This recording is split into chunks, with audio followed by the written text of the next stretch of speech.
Hello friends, स्वागत है आप सभी का आपके अपने यूट्यूब चैनल D1 एकेडमी में बाय देवांशु फ्रॉम सहरसा बिहार। जैसा कि आप लोग सभी जानते हैं कि अभी जो मैं हूं आपको ज्ञान बिंदु की सेकेंड एडिशन क्वेश्चन बैंक जो कि बिहार पुलिस के लिए स्पेशल बनाई गई थी 63 सेट के साथ, PYQ सेट के साथ, उसमें आज हम आपको सेट नंबर 4 करवाएंगे। सेट नंबर 1 से लेकर 3 तक अगर अभी तक आपने नहीं देखा है तो ज़रूर से देख लीजिएगा, क्योंकि बहुत ही ऑथेंटिक क्वेश्चन दिए गए हैं प्रीवियस ईयर के, और साथ ही उसका एक्सप्लेनेशन भी बहुत अच्छे से दिया गया है जो कि आपके तैयारी के लिए हेल्पफुल रहेगी। तो ज़रूर से ज़रूर वो क्लास कर लीजिएगा।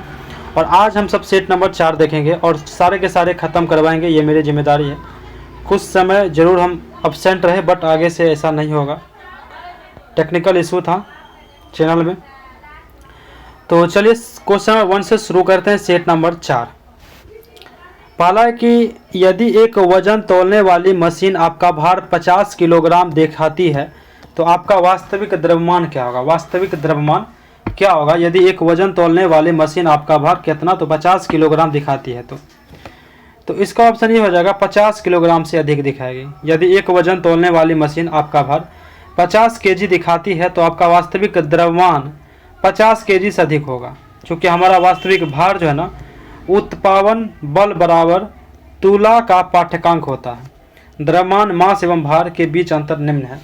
द्रव्यमान का मान हर जगह एक जैसा होता है, चाहे इसका मापन कहीं से भी किया जाए। भार एक बल है जो गुरुत्वाकर्षण के कारण द्रव्यमान पर प्रभाव डालता है। भार एक बल है जो गुरुत्वाकर्षण के कारण द्रव्यमान पर क्या करता है, तो प्रभाव डालता है। दूसरा, एक स्थिर इलेक्ट्रॉन पर एक प्रबल चुंबकीय क्षेत्र आरोपित किया जाता है तब ऑप्शन सी हो जाएगा, इलेक्ट्रॉन स्थिर रहता है तब। एक स्थिर इलेक्ट्रॉन पर एक प्रबल चुंबकीय क्षेत्र आरोपित किया जाता है, कब किया जाता है, जब इलेक्ट्रॉन स्थिर रहता है। एक स्थिर इलेक्ट्रॉन पर एक प्रबल चुंबकीय क्षेत्र आरोपित किया जाता है तब इलेक्ट्रॉन क्या रहता है, तो स्थिर रहता है। जब एक स्थिर इलेक्ट्रॉन पर एक प्रबल चुंबकीय क्षेत्र आरोपित किया जाता है तब चुंबकीय क्षेत्र इलेक्ट्रॉन पर कोई प्रभाव नहीं डालता, क्योंकि चुंबकीय बल केवल गतिशील आवेशों पर क्या करता है, तो कार्य करता है। गतिशील आवेशों पर ही क्या करता है, तो कार्य करता है। चूंकि इलेक्ट्रॉन स्थिर है अतः इस पर चुंबकीय बल कार्य नहीं करता। यदि इलेक्ट्रॉन गति कर रहा हो तो चुंबकीय बल उसकी दिशा को क्या करता है, तो बदल सकता है। क्या कह रहा है कि यदि इलेक्ट्रॉन गति कर रहा होता है तो चुंबकीय बल उसकी दिशा को क्या कर सकता है, तो बदल सकता है।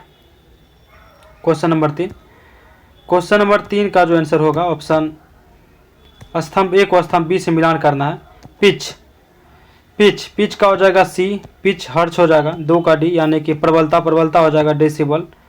प्रतिध्वनि को मापते हैं आपको, ध्वनि का परावर्तन प्रतिध्वनि कहलाता है। चिकित्सा में ध्वनि का उपयोग स्टेथोस्कोप।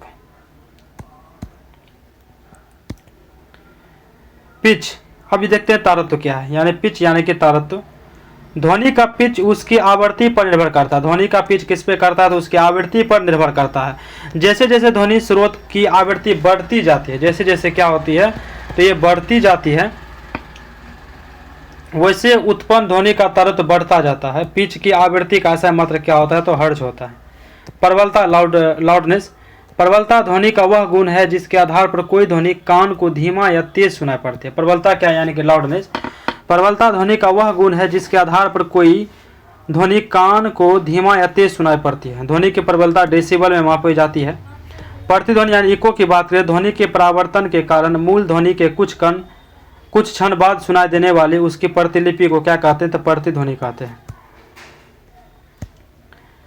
हमारे मस्तिष्क में ध्वनि की संवेदना लगभग 0.1 सेकेंड तक बनी रहती है, अतः स्पष्ट प्रतिध्वनि सुनने के लिए मूल ध्वनि तथा परावर्तित ध्वनि के बीच कम से कम 0.1 सेकेंड का समय अंतराल होना चाहिए। 0.1 सेकेंड का समय अंतराल होना ही चाहिए। स्टेथोस्कोप की बात करें तो यह एक चिकित्सा यंत्र है। यह एक क्या, तो चिकित्सा यंत्र है जिसका उपयोग डॉक्टरों द्वारा शरीर के अंदर मुख्यतः हृदय तथा फेफड़े में उत्पन्न होने वाली ध्वनि को सुनने के काम में लाया जाता है। स्टेथोस्कोप का स्टेथोस्कोप में रोगी के हृदय की धड़कन की ध्वनि बार बार परावर्तन के कारण डॉक्टर के कानों तक क्या करती है, तो पहुंचती है, डॉक्टर के कानों तक पहुंचती है।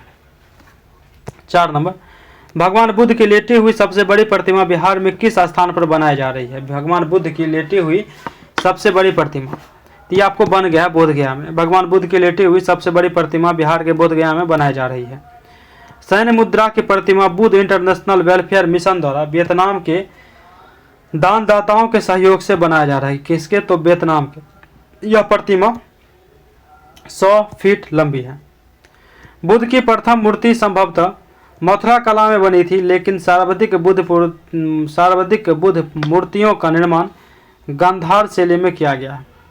भारत में पहली बार बुद्ध की ही मानव प्रतिमा के रूप में कुषाण काल की पूजा हुई। कुषाण काल में बुद्ध की खड़ी एवं बैठी हुई स्थिति में प्रतिमा का निर्माण हुआ है। कुषाण काल में ही बुद्ध की खड़ी एवं बैठी हुई स्थिति में प्रतिमा का निर्माण हुआ है।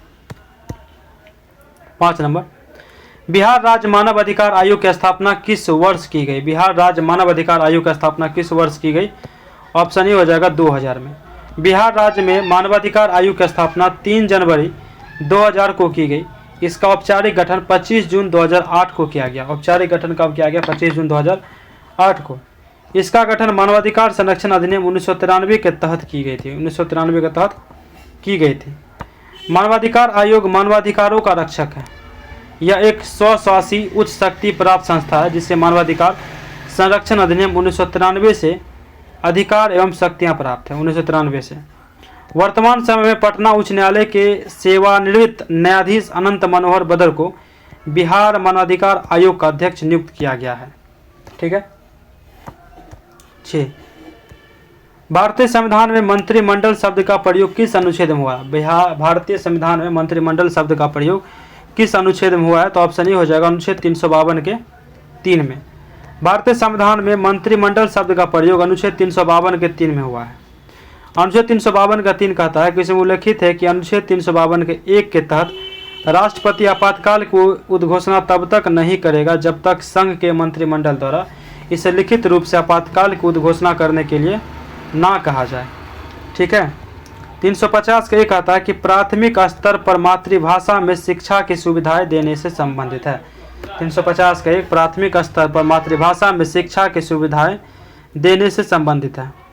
अनुच्छेद 72 कहता है कि राष्ट्रपति के क्षमादान शक्ति से संबंधित है। अनुच्छेद 72 जो है राष्ट्रपति के क्षमादान से संबंधित है। अनुच्छेद 74 राष्ट्रपति को सहायता और सलाह देने के लिए मंत्रिपरिषद से संबंधित है। 74 में वर्णित है कि राष्ट्रपति को सहायता और सलाह देने के लिए एक मंत्रिपरिषद होगी जिसका प्रधान प्रधानमंत्री होगा और राष्ट्रपति अपने कृत्यों का प्रयोग करने में ऐसी सलाह के अनुसार कार्य करेगा जो मंत्रिपरिषद दे। गोरवी बांध किस नदी पर स्थित है? गोरवी बांध ऑप्शन ए हो जाएगा मच्छू नदी। क्या हो जाएगा? मच्छू नदी। मोरबी बांध गुजरात राज्य में मच्छू नदी पे है। मोरबी सिरेमिक और दीवार घड़ी उद्योग का केंद्र है। 30 अक्टूबर 2022 को मोरबी पुल हादसा हुआ था जिसमें लगभग 141 लोगों की क्या हो गई? तो मृत्यु हो गई थी। 141 लोगों की मृत्यु हो गई थी। कोसी नदी, इसे बिहार का शोक के नाम से जाना जाता है। इस नदी में बाढ़ से बिहार में भयंकर तबाही होती है। यह नदी नेपाल से निकलती है। कहाँ से? नेपाल से निकलती है। कौन सी नदी? तो कोसी नदी। बिहार के कटिहार जिले में कुर्सेला के पास कोसी नदी गंगा में क्या करती है? तो जाके मिल जाती है। C3H8 किस समझातीय श्रृंखला से संबंधित है? किस समझातीय श्रृंखला से संबंधित है? ऑप्शन सी हो जाएगा एल्केन्स। C3H8 एल्केन समझातीय श्रृंखला से संबंधित है। कार्बनिक यौगिक के समूह अथवा ऐसी श्रेणी जिसमें एक विशिष्ट क्रियात्मक समूह हो सजातीय या समजातीय होमोग्लिस कहलाता है। CH4 methane, C2H6 ethane, C3H8 propane और C4H10 ब्यूटेन आदि सीधी श्रृंखला एल्केन समूह से संबंधित है। 9, अधिक ऊंचाई पर द्रवों का क्वथनांक क्या होता है? अधिक ऊंचाई पर द्रवों का क्वथनांक क्या होता है? ऑप्शन ए होता है गिरता है। ठीक है। क्या होता है? गिरता है। अधिक ऊंचाई पर द्रवों का क्वथनांक गिरता है। इसका कारण है कि ऊंचाई पर वायुमंडलीय दाब कम होता है। किसी द्रव का क्वथनांक वह ताप है जिस पर द्रव उबलने लगता है। एक समान नियम के रूप में प्रत्येक 540 फीट की ऊंचाई पर क्वथनांक 1 डिग्री फ़ारेनहाइट कम होता है। ऊंचाई बढ़ने के साथ साथ पानी के क्वथनांक कम होने की वजह से पर्वतों पर खाना पकाने में ज़्यादा समय लगता है। ऊंचाई बढ़ने के साथ साथ पानी के क्वथनांक कम होने की वजह से पर्वतों पर खाना पकाने में ज़्यादा समय लगता है। जल का क्वथनांक 100 डिग्री सेल्सियस होता है। द्रवों में घुलनशील अशुद्धि मिलाने पर उसका क्वथनांक क्या होता है? तो बढ़ जाता है। द्रव में घुलनशील अशुद्धि मिलाने पर उसका क्वथनांक क्या होता है? तो बढ़ जाता है। दाब के बढ़ने से क्वथनांक का मान बढ़ जाता है और दाब घटाने से क्वथनांक का मान क्या हो जाता है? तो घट जाता है। 10 है, तेल एवं जल का मिश्रण पृथक किया जा सकता है। तेल एवं जल का मिश्रण पृथक किया जा सकता है। ऑप्शन ए हो जाएगा पृथक्करण कीप के द्वारा। तेल एवं जल के मिश्रण पृथक्करण कीप यानी कि सेपरेटिंग फेनल विधि द्वारा पृथक किया जा सकता है। तेल एवं जल दोनों असमिश्रणीय होते हैं और घनत्व के अंतर के कारण अलग अलग परत बनाते हैं। तेल पानी से हल्का होने के कारण पानी पर क्या करता है? तो तैरता रहता है। पृथक्करण कीप की बात करें, सेपरेटिंग फनेल विधि, इसमें तेल और पानी डालने पर तेल ऊपर की परत में एवं पानी नीचे की परत में जमा हो जाता है। निचले हिस्से में पानी निकाला जा सकता है और फिर तेल को अलग किया जा सकता है। 11, यूनानी इतिहासकार मेगास्थनीज और चीनी यात्री फाहियान ने निम्न में से किस स्थान के बारे में जीवंत विवरण दिया है? ऑप्शन सी हो जाएगा इसका। यूनानी इतिहासकार मेगास्थनीज और चीनी यात्री फाहियान ने पाटलिपुत्र के बारे में जीवंत विवरण दिया है। पाटलिपुत्र के बारे में मेगास्थनीज यूनानी शासक सेल्यूकस निकेटर का दूत था, जो 315 ईसा पूर्व में चंद्रगुप्त मौर्य के दरबार में पाटलिपुत्र आया था। इसने तत्कालिक मौर्य साम्राज्य तथा पाटलिपुत्र नगर का वर्णन अपनी पुस्तक इंडिका में किया तथा पाटलिपुत्र को क्या कहा था? पोलीब्रोथा का। पाटलिपुत्र को पोलीब्रोथा का। मेगास्थनीज के अनुसार पाटलिपुत्र नगर भारत का सबसे बड़ा नगर था, जो 9.5 मील लंबा और 1.6/4 मील चौड़ा था। फाहियान एक चीनी यात्री था जो चंद्रगुप्त द्वितीय के शासनकाल में 399 से लेकर 411 ईस्वी बौद्ध ग्रंथों की खोज में भारत आया था। फाहियान एक चीनी यात्री था जो चंद्रगुप्त द्वितीय के शासनकाल में 399 से लेकर 411 ईस्वी बौद्ध धर्म ग्रंथों की खोज में भारत आया था। इसने वैशाली तथा पाटलिपुत्र की यात्रा की। इसका यात्रा वृत्तांत फोंक क्यों की है? इसने पाटलिपुत्र के राजप्रसाद की भव्यता व सुंदरता को देखकर बताया कि यह मानव के द्वारा नहीं बल्कि देवताओं द्वारा निर्मित है। इसने विनिमय व्यवस्था में कौड़ियों के प्रचलन का उल्लेख किया है। रूस में ड्यूमा गठन कब हुआ था? रूस में ड्यूमा का 1905 हो जाएगा। रूस में ड्यूमा गठन 1905 ईस्वी में प्रथम रूसी क्रांति फलस्वरूप हुआ था। ड्यूमा रूसी साम्राज्य में विधायी शक्तियों का पहला प्रतिनिधित्व निकाय बनाया गया था। यह निचले सदन का गठन करता था। ड्यूमा की स्थापना जार निकोलस द्वितीय के द्वारा 30 अक्टूबर 1905 में किया गया। 30 अक्टूबर 1905 में किया गया। ड्यूमा के प्रमुख कार्य शक्ति की बात करें तो संघीय, संवैधानिक और संघीय कानूनों को अपनाना है, रूसी सरकार की गतिविधियों पर नियंत्रण, केंद्रीय बैंक, लेखा चैम्बर और मानवाधिकार पर उच्चायुक्त के प्रमुखों की नियुक्ति, बर्खास्तगी, माफी की घोषणा और अंतर्राष्ट्रीय संसदीय सहयोग के मुद्दे को निपटाना। वर्ष 1917 में ड्यूमा को बर्खास्त कर दिया गया था। कब? तो 1917 में।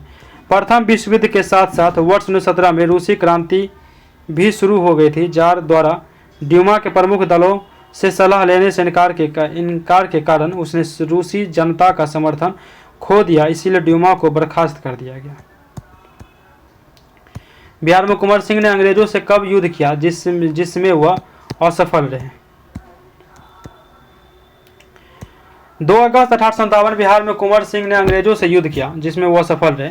1857 क्रांति के दौरान आरा पर कुंवर सिंह का अधिकार हो गया था। आरा पर अधिकार के लिए अंग्रेजों का पहला प्रयास विफल रहा। दूसरा प्रयास मेजर विसेंट आयर के नेतृत्व में हुआ। उसने बीबीगंज में लड़ाई में कुंवर सिंह को 2 अगस्त 1857 को हरा दिया। आगे आपका NFSA से क्या तात्पर्य है? ऑप्शन सी हो जाएगा राष्ट्रीय खाद्य सुरक्षा अधिनियम। नाफ्सा का तात्पर्य राष्ट्रीय खाद्य सुरक्षा अधिनियम, नेशनल फूड सिक्योरिटी एक्ट है। यह अधिनियम 2013 में पारित किया गया था। इस अधिनियम के तहत पात्र लोगों को सब्सिडी वाले खाद्यान्न मिलते हैं। परीक्षा उपयोगी की तथ्य की बात करें तो सरकार द्वारा खाद्य सुरक्षा हेतु शुरू किए गए विभिन्न कार्यक्रम, सार्वजनिक वितरण प्रणाली यानी कि पीडीएस, यह प्रणाली वर्ष 1947 में शुरू की गई थी। पीडीएस कब शुरू किया गया था? तो 1947 में शुरू किया गया था पीडीएस। सार्वजनिक वितरण प्रणाली विश्व में सबसे बड़ी वितरण प्रणाली है। लक्षित सार्वजनिक वितरण प्रणाली यानी कि टीपीडीएस की बात करें तो यह प्रणाली 1997 में लागू किया गया था। उद्देश्य इसके अंतर्गत लक्षित गरीबों की पहचान तथा उन तक पारदर्शी और उत्तरदायी ढंग से अनाज पहुंचाना था। क्या करना था? अनाज पहुंचाना था। ठीक है। एक राष्ट्र एक राशन कार्ड योजना, इस योजना का उद्देश्य लाभार्थी को देश में कहीं भी सब्सिडी युक्त अनाज लेने के लिए पात्र बनाना है। इसके लिए राशन कार्ड आधार कार्ड से लिंक होना चाहिए। अंत्योदय अन्न योजना 25 दिसंबर 2020 को शुरू हुआ था। प्रधानमंत्री पोषण अन्न योजना, प्रधानमंत्री पोषण अन्न योजना की अगर बात करें तो मध्याह्न भोजन योजना, प्रधानमंत्री पोषण अन्न योजना मध्याह्न भोजन योजना की शुरुआत 1995 में केंद्र सरकार द्वारा की गई थी, जिसका नाम 2022 में बदलकर प्रधानमंत्री पोषण अन्न योजना कर दिया गया। भारत वर्ष 2024 के वैश्विक भुखमरी सूचकांक में 27.3 स्कोर के साथ लगभग 127 देशों में 105वें स्थान पर है। राज्य खाद्य सुरक्षा सूचकांक 2023-24 बिहार का स्थान कौन है? 21वां है। प्रथम स्थान इसमें केरल है और उत्तर पूर्वी पर्वतीय राज्य में प्रथम स्थान कौन है? तो नागालैंड है, नागालैंड। आगे देखते हैं नेक्स्ट क्वेश्चन 15 नंबर। डैश तुलनात्मक रूप से ज्ञान का एक नया क्षेत्र है जिसमें वैज्ञानिक, अर्थशास्त्री, दार्शनिक व अन्य सामाजिक विज्ञानी साथ साथ काम करते हैं। ऑप्शन सी हो जाएगा विकास की सततता। सतत विकास या विकास की सततता का उद्देश्य अर्थव्यवस्था, पर्यावरण और सामाजिक कल्याण की जरूरतों को संतुलित करना है। यह एक व्यापक क्षेत्र है जहां वैज्ञानिक, अर्थशास्त्री, दार्शनिक व अन्य सामाजिक विज्ञानी साथ साथ काम करते हैं। सतत विकास वृद्धि और मानव विकास के लिए एक दृष्टिकोण है जिसका उद्देश्य भविष्य की पीढ़ियों की अपनी जरूरतों को पूरा करने की क्षमता में समझौता किए बिना वर्तमान की जरूरतों को पूरा करना है। गरीबी व बेरोजगारी। गरीबी का मतलब है बुनियादी जरूरतें जैसे कि भोजन, कपड़े और मकान जैसी जरूरतों को पूरा करने हेतु पर्याप्त धन न होना। बेरोजगारी ऐसी स्थिति जिसमें कोई व्यक्ति सक्रिय रूप से रोजगार की तलाश करता है लेकिन रोजगार पाने में असफल रहता है। मुद्रास्फीति की अगर बात करें तो अर्थव्यवस्था में वस्तुओं और सेवाओं की कीमतों में व्यापक वृद्धि से जो उपभोक्ता और व्यवसाय दोनों की क्रय शक्ति को कम करती है। मौद्रिक नीति के जरिए मुद्रास्फीति को नियंत्रित किया जाता है। मौद्रिक नीति के जरिए जैसे कि बैंक दर नीति, CRR और SRR आदि। आर्थिक विकास दर की अगर बात करें तो आर्थिक विकास दर वह दर है जिस पर किसी देश का सकल घरेलू उत्पाद GDP एक वर्ष से दूसरे वर्ष में बदलता या बढ़ता रहता है। ठीक है। दी गई आकृति AB समांतर CD है। कोण APQ बराबर 60 डिग्री है, कोण BPR 30 डिग्री है, कोण XYZ और F होगा। तो इस तरह से इसका निकाल लेंगे वैल्यू। AB समानांतर CD दिया हुआ है तो 60 + 30 + Y 180, 180 - 90 90, 90 एकांतर कोण हो जाएगा। ठीक है, 150 डिग्री हो जाएगा। इस तरह से वैल्यू निकालेंगे तो यदि 15 किताबों का क्रय मूल्य 20 किताब के विक्रय मूल्य के बराबर है तो प्रतिशत हानि होगी। 15 किताब का क्रय मूल्य यानी कि CP 15 CP और 20 SP, तो CP बटा SP हो जाएगा 4/3 यानी कि 1 का अंतर आया है। 1 का अंतर करने का मतलब है कि 25% की हानि हो गई। 1/4 गुना 100। डेल्टा प्रदेश में उच्च भागों में पुरानी कांप मृदा को किस नाम से जानते हैं? किस नाम से जानते हैं? ऑप्शन बी हो जाएगा बांगर। डेल्टा प्रदेश के उच्च भागों में पुरानी कांप मृदा को बांगर के नाम से जानते हैं। डेल्टा प्रदेश में जलोढ़ मृदा पाई जाती है। यह मिट्टी नदियों द्वारा ऊपरी मार्ग से निचले मार्ग की ओर बहने के दौरान किए गए अपरदन से बनती है। जलोढ़ मृदा को सामान्यतः 2 वर्गों में विभाजित किया जाता है। जलोढ़ मृदा को, ठीक है, पहला हो जाएगा बांगर, दूसरा हो जाएगा खादर। बांगर पुराने जलोढ़ मिट्टी को कहते हैं। यह नदियों के आसपास के क्षेत्र में पाए जाने वाले उन उच्च भूभाग को कहते हैं जो बाढ़ से कम प्रभावित होते हैं। खादर नवीन जलोढ़ मिट्टी को कहते हैं। यह प्रतिवर्ष नदियों के बाढ़ द्वारा लाई गई मिट्टी होती है। 19 नंबर, संविधान के किस संशोधन ने राष्ट्रपति को मंत्रिमंडल की राय मानने के लिए बाध्य कर दिया गया? ऑप्शन बी हो जाएगा 42वां संविधान संशोधन। 42वां संविधान संशोधन ने राष्ट्रपति को मंत्रिमंडल की राय मानने के लिए बाध्य कर दिया है। हालांकि 44वां संविधान संशोधन अधिनियम 1978 के माध्यम से अनुच्छेद 74 का 1 में संशोधन का राष्ट्रपति को शक्ति दी गई है कि मंत्रिपरिषद द्वारा की गई सलाह को पुनर्विचार के लिए एक बार लौटा सकता है, परंतु उसके बाद मंत्रिपरिषद द्वारा दी गई सलाह को मानने के लिए राष्ट्रपति बाध्य होगा। संविधान के अनुसार 111 के अंतर्गत विधेयक के संदर्भ में राष्ट्रपति के पास 3 विकल्प होते हैं। कितने? तो 3 विकल्प। पहला, अपनी सहमति दे दे। दूसरा, अपनी सहमति को सुरक्षित रख ले।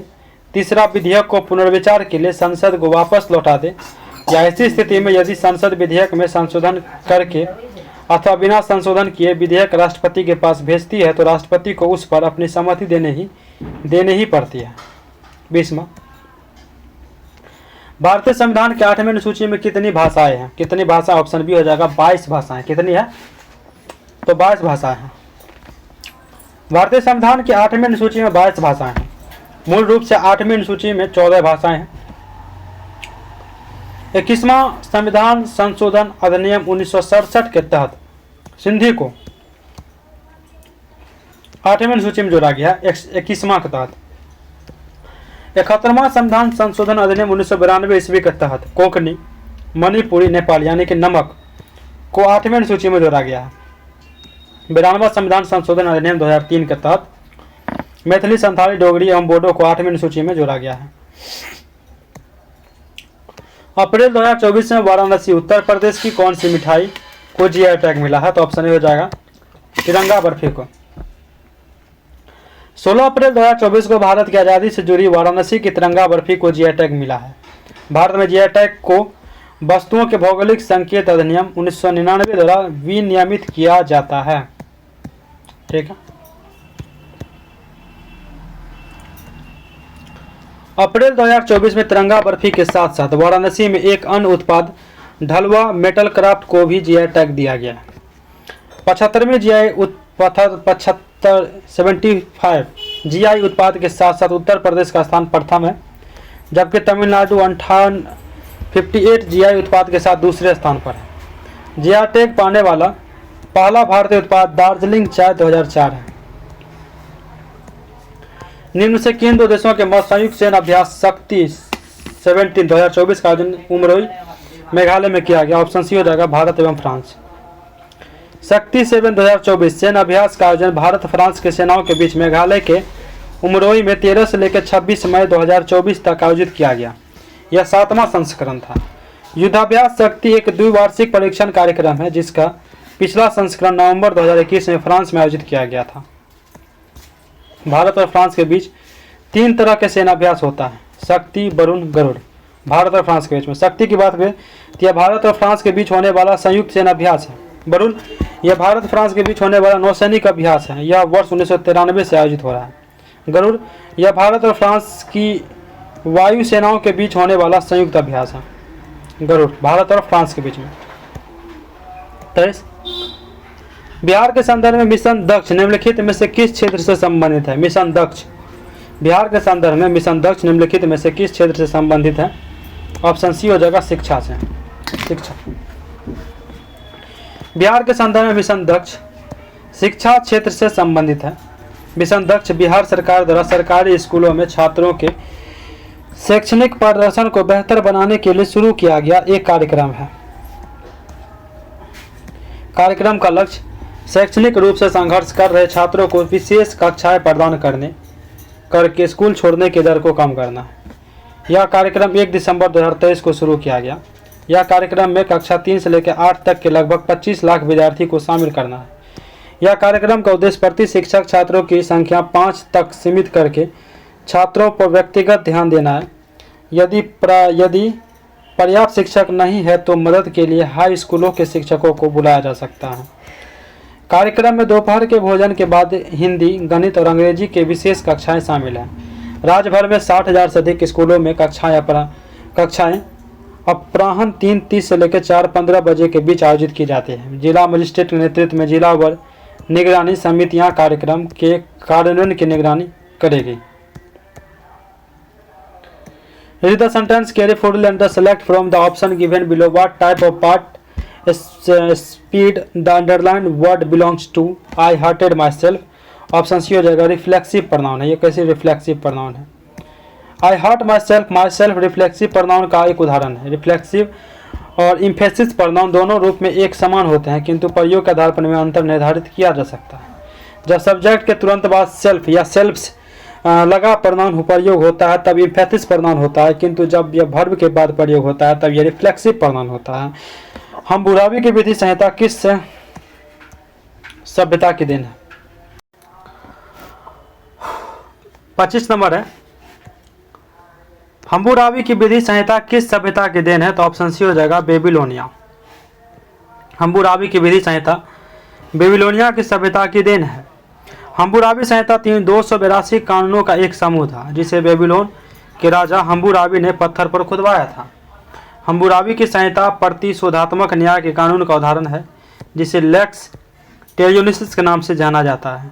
इसे आंख के बदले आंख और दांत के बदले दांत की अवधारणा द्वारा परिभाषित किया गया है। इस संहिता ने वाणिज्य विवाह और तलाक, गुलामी, कर्ज और विभिन्न अपराधों की सजा के बारे में कानून स्थापित किए। यह संहिता 1750 ईस्वी पूर्व हम्मुराबी के शासनकाल के दौरान लिखी गई थी। ईश्वर के अमूर्त की पूजा को डैश कहा जाता है? ऑप्शन सी हो जाएगा निर्गुण भक्ति कहा जाता है। ईश्वर के अमूर्त की पूजा को निर्गुण भक्ति कहा जाता है। इस भक्ति के अंतर्गत ईश्वर की पूजा निराकार रूप से किया जाता है। इस भक्ति के भक्त ईश्वर की किसी रूप में गुण या विशेषता में नहीं बांधते। ओपन ऑफिस स्प्रेडशीट में निम्न में से कौन सा वार्ड एंड मिसिंग टूल नहीं है? ऑप्शन सी हो जाएगा ओपन ऑफिस स्प्रेडशीट में ट्रैक चेंज नहीं होता। इसमें व्यावसायिक दस्तावेज में संसाधन करते समय ट्रैक चेंजेज की सुविधा चालू कर सकते हैं ताकि नवीनतम संशोधन आसानी से मिल सके, परंतु पूरे दस्तावेज में संपादित नहीं कर सकते हैं। ओपन ऑफिस स्प्रेडशीट में दस्तावेज राइटर, प्रस्तुतिकरण, impress, spreadsheet, Calc, graphics, draw, गणितीय सूत्र, मैथ और डेटाबेस बेस आदि होता है। ओपन ऑफिस स्प्रेडशीट में 1,01,24 क्या कहते हैं, इक्काई दाएँ सैकड़ा हज़ार 10,000 लाख करोड़ 1 करोड़ 2,40,000 कॉलम के साथ अधिकतम 65,536 पंक्तियां होती है जिसमें अधिकतम 256 क्या तो सीट है। स्प्रेडशीट की विशेषता की बात करें, स्प्रेडशीट की विशेषता की गणित के सभी सूत्रों का उपयोग किया जा सकता है। कोशिकाओं में मौजूद डेटा के आधार पर ग्राफ और चार्ट बनाना काफ़ी आसान है। डेटा का फॉर्मेट करना काफ़ी आसान है और कुशल है। कोशिकाओं में डेटा प्रविष्ट करना आसान है। तार्किक तुलना आसानी से की जा सकती है। 28 कंप्यूटर प्रोग्राम या सॉफ्टवेयर को बिना लाइसेंस और अनधिकृत प्रतियों का उपयोग या विवरण करना क्या कहलाता? ऑप्शन ए हो जाएगा सॉफ्टवेयर पायरेसी कहलाता। सॉफ्टवेयर पायरेसी कंप्यूटर प्रोग्राम या सॉफ्टवेयर को बिना लाइसेंस और अनधिकृत प्रतियों का उपयोग या विवरण करना सॉफ्टवेयर पायरेसी कहलाता है। सॉफ्टवेयर पायरेसी सॉफ्टवेयर के अवैध नकल, साझाकरण, बिक्री या उपयोग वितरण है, चाहे वह जानबूझकर हो या नहीं। हैकिंग उन गतिविधि को संदर्भित करता है जो कंप्यूटर, स्मार्टफोन, टैबलेट और यहाँ तक कि पूरे नेटवर्क जैसे डिजिटल उपकरण से समझौता करना चाहते हैं। ऑनलाइन प्रीडेटिंग में ऑनलाइन प्रीडेट्स ऐसे इंटरनेट उपयोगकर्ता जो बच्चों एवं किशोरों को यौन एवं हिंसक प्रयोजन के लिए शोषण करता है। इसके तहत क्या कहते हैं ग्रूमिंग, यौन गतिविधि में लगाना, सामग्री एवं चित्रों का अवांछित प्रदर्शन, ऑनलाइन उत्पीड़न, जोखिम या भय की धमकियाँ इत्यादि होती हैं। ऑनलाइन स्कैम की बात करें तो इसके तहत इंटरनेट का उपयोग करके वित्तीय लाभ हेतु धोखा देने के उद्देश्य से प्रयोग किया जाता है। ऑनलाइन फ्रॉड कई तरह के होते हैं जैसे कि ऑनलाइन घोटाला, स्पैम, पहचानने की चोरी, पहचान धोखा, खाते में ऑनलाइन उत्पाद खरीदना, चेन लेटर इत्यादि शामिल होते हैं। 20 मानव को अंतरिक्ष में भेजे जाने वाले भारतीय महत्वाकांक्षी अभियान का नाम क्या है? ऑप्शन सी हो जाएगा गगनयान नाम है, गगनयान। मानव को अंतरिक्ष में भेजे जाने वाले भारतीय महत्वाकांक्षी अभियान का नाम क्या है? गगनयान।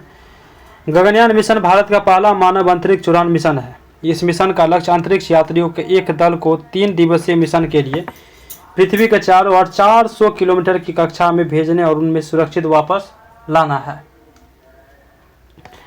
गगनयान मिशन के लिए इसरो के भरोसेमंद हेवी लिफ्ट लॉन्चर LVM-3 को चुना गया है, जिसके मानव को ले जाने के लिए खास बनाया गया और इसका नाम HLVM-3 रखा गया है। चंद्रयान 3 को भी इसरो के LVM-3 रॉकेट से लॉन्च किया गया था। प्रधानमंत्री मोदी ने फरवरी 2024 में गगनयान मिशन के लिए 4 अंतरिक्ष यात्रियों के नाम की घोषणा की। Group captain Prashanth Balakrishnan Nair, group captain Ajit Krishnan, group captain Angad Pratap, wing commander Shubhanshu Shukla. ISRO का महत्वाकांक्षी गगनयान मिशन साल 2026 के अंत तक लॉन्च होगा। निम्न से कौन सा कोशिकांग आत्मघाती थैली के रूप में जाना जाता है? निम्न से कौन सा कोशिकांग आत्मघाती थैली के रूप में जाना जाता है? ऑप्शन डी हो जाएगा लाइसोसोम। लाइसोसोम का आत्मघाती थैली के रूप में जाना जाता है। यह बहुत ही सूक्ष्म कोशिकांग है जो छोटी छोटी पुटिकाओं के रूप में पाए जाते हैं। इसमें ऐसे एंजाइम होते हैं जिसमें जीव द्रव को घुला देने या नष्ट कर देने की क्षमता होती है। कोशिकीय उपापचय में व्यवधान के कारण जब कोशिका क्षतिग्रस्त हो जाती है तो लाइसोसोम फट जाते हैं एवं इनमें मौजूद एंजाइम अपनी ही कोशिकाओं को पाचित कर देती है। इसके परिणाम स्वरूप कोशिका की मृत्यु हो जाती है। अतः लाइसोसोम को आत्मघाती थैली कहते हैं। यह अंतः कोशिका पदार्थों को साफ करता है। इसकी खोज क्रिश्चियन डी डुबे ने 1955 में की थी। क्रिश्चियन डी डुबे ने 1955 में की थी। Complete the following sentence by the choosing their right conjunction. He listened to me patiently. Dash he has energical. Option A हो जाएगा though he has angry. ठीक है। 32. Read the sentence given below and choose the correct option to fill in the blanks. We have dash breakfast at 8. Option no article हो जाएगा।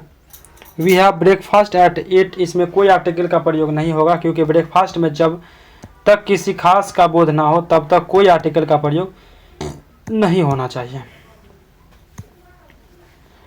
गेर्डनर global health award 2024 के विजेता कौन है? ऑप्शन ए हो जाएगा डॉक्टर गगनदीप कांग। डॉक्टर गगनदीप कांग को गेर्डनर ग्लोबल हेल्थ अवार्ड 2024 से सम्मानित किया गया है। Doctor Gagandeep Kang Canada Gairdner global health award जीतने वाली पहली भारतीय महिला बनी है। डॉक्टर कांग को यह पुरस्कार बच्चों में आंत्र रोग और जीवन भर उनमें प्रयोग पर व्यापक समूह आधारित महामारी विज्ञान, पर्यावरण और नैदानिक परीक्षण अनुसंधान के लिए दिया गया है। यह पुरस्कार प्रतिवर्ष उन शोधकर्ताओं को प्रदान किया जाता है जिन्होंने विश्व स्तर पर स्वास्थ्य असमानताओं का सामना कर रही आबादी के स्वास्थ्य और कल्याण में सुधार के लिए तर्कसंगत वैज्ञानिक रूप से आधारित अनुसंधान का उपयोग किया है। कनाडा गेर्डनर पुरस्कार के बारे में महत्वपूर्ण बातें की बात करें। 1957 में परोपकारी जेम्स ए गॉर्डनर के दान में स्थापित गेर्डनर फाउंडेशन एक गैर लाभकारी संगठन है जो दुनिया भर में बायोमेडिकल अनुसंधान में उत्कृष्ट उपलब्धियों को स्वीकार करता है। गॉर्डनर पुरस्कार 1957 में गार्डनर फाउंडेशन द्वारा प्रतिवर्ष प्रस्तुत किए जाते हैं। निम्नलिखित में से कौन सी मिसाइल प्रणाली क्रूज मिसाइल का उदाहरण है? क्रूज मिसाइल का ऑप्शन सी हो जाएगा ब्रह्मोस। ब्रह्मोस एक सुपरसोनिक क्रूज मिसाइल है। क्रूज मिसाइल को एक मानव रहित स्वचालित निर्देशित वाहन के रूप में परिभाषित किया जाता है। ब्रह्मोस मिसाइल DRDO द्वारा रूसी संघ के NPO ने मिलकर विकसित किया है। इसका नाम भारत की ब्रह्मपुत्र और रूस की मोस्कावा यानी मॉस्को नदी के नाम को मिलाकर रखा गया है। ब्रह्मोस मिसाइल को जमीन, समुद्र या हवा से लॉन्च किया जा सकता है। ठीक है। निम्नलिखित में से कौन से रामसर आर्द्रभूमि असम राज्य में स्थित है? ऑप्शन सी हो जाएगा दीपोर झील। दीपोर झील रामसर आर्द्रभूमि असम राज्य में स्थित है। रामसर कन्वेंशन ने 2002 में दीपोर बिल को रामसर स्थल नामित किया था। रामसर संधि आर्द्रभूमि के संरक्षण एवं उसके युक्ति युक्त उपयोग हेतु की गई अंतरराष्ट्रीय संधि है। इसे आर्द्रभूमि संधि भी कहा जाता है। यह संधि 2 फरवरी 1971 को रामसर ईरान में हस्ताक्षरित हुई तथा 21 दिसंबर 1975 को क्या हुई तो लागू हुआ था। 2 फरवरी 1971 को रामसर ईरान में हस्ताक्षरित हुआ था। ठीक है। और 21 दिसंबर 1975 को यह लागू हुआ था। भारत ने रामसर संधि पर फरवरी 1982 को हस्ताक्षर किया और प्रत्येक वर्ष 2 फरवरी को विश्व आर्द्रभूमि दिवस मनाया जाता है। 2 फरवरी 2025 को 4 नए रामसर स्थल जोड़े गए थे। सकर कटोई पक्षी अभ्यारण्य जो कि तमिलनाडु में है। थेरथंगल पक्षी अभ्यारण्य जो कि तमिलनाडु में है। खेचोओ पालड़ी आर्द्रभूमि सिक्किम का पहला आर्द्रभूमि है। उधवा झील जो कि झारखंड में है। भारत में अब तक अप्रैल 2025 तक कुल रामसर स्थलों की संख्या कितनी होगी? 89 हो गई है। 5 cosec square theta minus 5 cot square theta बराबर किसकी होगा? ऑप्शन ए हो जाएगा 5 का, क्योंकि 5 कॉमन लेंगे तो cosec square theta minus cot square theta क्या होता है? तो 1 होता है। 8 पेंसिल तथा 12 कलमों की कुल मूल्य 120 रुपये है। यदि 16 पेंसिल तथा 14 कलमों का कुल मूल्य 200 है तो एक पेंसिल तथा एक कलम का मूल्य क्या हो जाएगा? तो एक पेंसिल का मूल्य 9 रुपये था, एक कलम का मूल्य 4 रुपये हो जाएगा। तो 8 पेंसिल 12 कलम का मूल्य कितना है? तो 120। 16 पेंसिल 14 कलम का मूल्य 200 है। एक पेंसिल का मूल्य P, एक कलम का मूल्य K। 8P प्लस 12 के इक्वल टू 120 और 16P प्लस 14 के इक्वल टू 200। और इस तरह से विस्थापन रूल लगा देंगे या प्रतिस्थापन जो आपका आएगा इक्वेशन रूल लगा देंगे, बन जाएगा आंसर। एक म्यूजिकल चेयर गेम में जो व्यक्ति संगीत बजा रहा है उसे सलाह दी गई है कि वह संगीत प्रारंभ कर 5 मिनट में कभी भी संगीत बंद कर दें। इसकी एक प्रारूप है कि संगीत प्रारंभ होने के पहले 2 मिनट के अंदर बंद हो जाएगा। संगीत कभी भी 5 मिनट के अंदर बंद हो सकता है, यानी वह समय अंतराल, ऑप्शन बी हो जाएगा 2/5। समय अंतराल 0 से 5 मिनट के बीच कोई भी हो सकता है। यह एक समान रूप से वितरित यूनिफॉर्म डिस्ट्रीब्यूशन का मामला है। अब हमें निकालना है कि संगीत 2 मिनट के अंदर बंद हो जाएगा, यानी कि अनुकूल स्थिति 2 मिनट और संभावित स्थिति है 5 मिनट, इसीलिए हो जाएगा 2/5।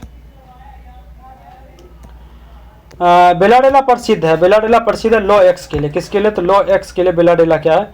तो प्रसिद्ध है। बेलाडेला क्षेत्र लॉ एक्स के लिए प्रसिद्ध है। बेलाडेला क्षेत्र छत्तीसगढ़ के बस्तर जिले में स्थित है, जहां हेमेटाइट एक्स को 14 निक्षेपों की खोज की गई है। भारत में मुख्यतः 4 प्रकार के लॉ एक्स पाए जाते हैं। एक मैग्नेटाइट, हेमेटाइट, लिमोनोटाइट और सीडेराइट। मैग्नेटाइट सर्वोत्तम किस्म का लॉ एक्स है, जिसमें 60 से लेकर 72% लौह अंश पाया जाता है। हेमेटाइट लोहे की दूसरी सर्वोत्तम किस्म है। भारत का अधिकांशतः लोहा इसी प्रकार का है। आगे है कि प्रमुख लॉ एक्स उत्पादित क्षेत्र।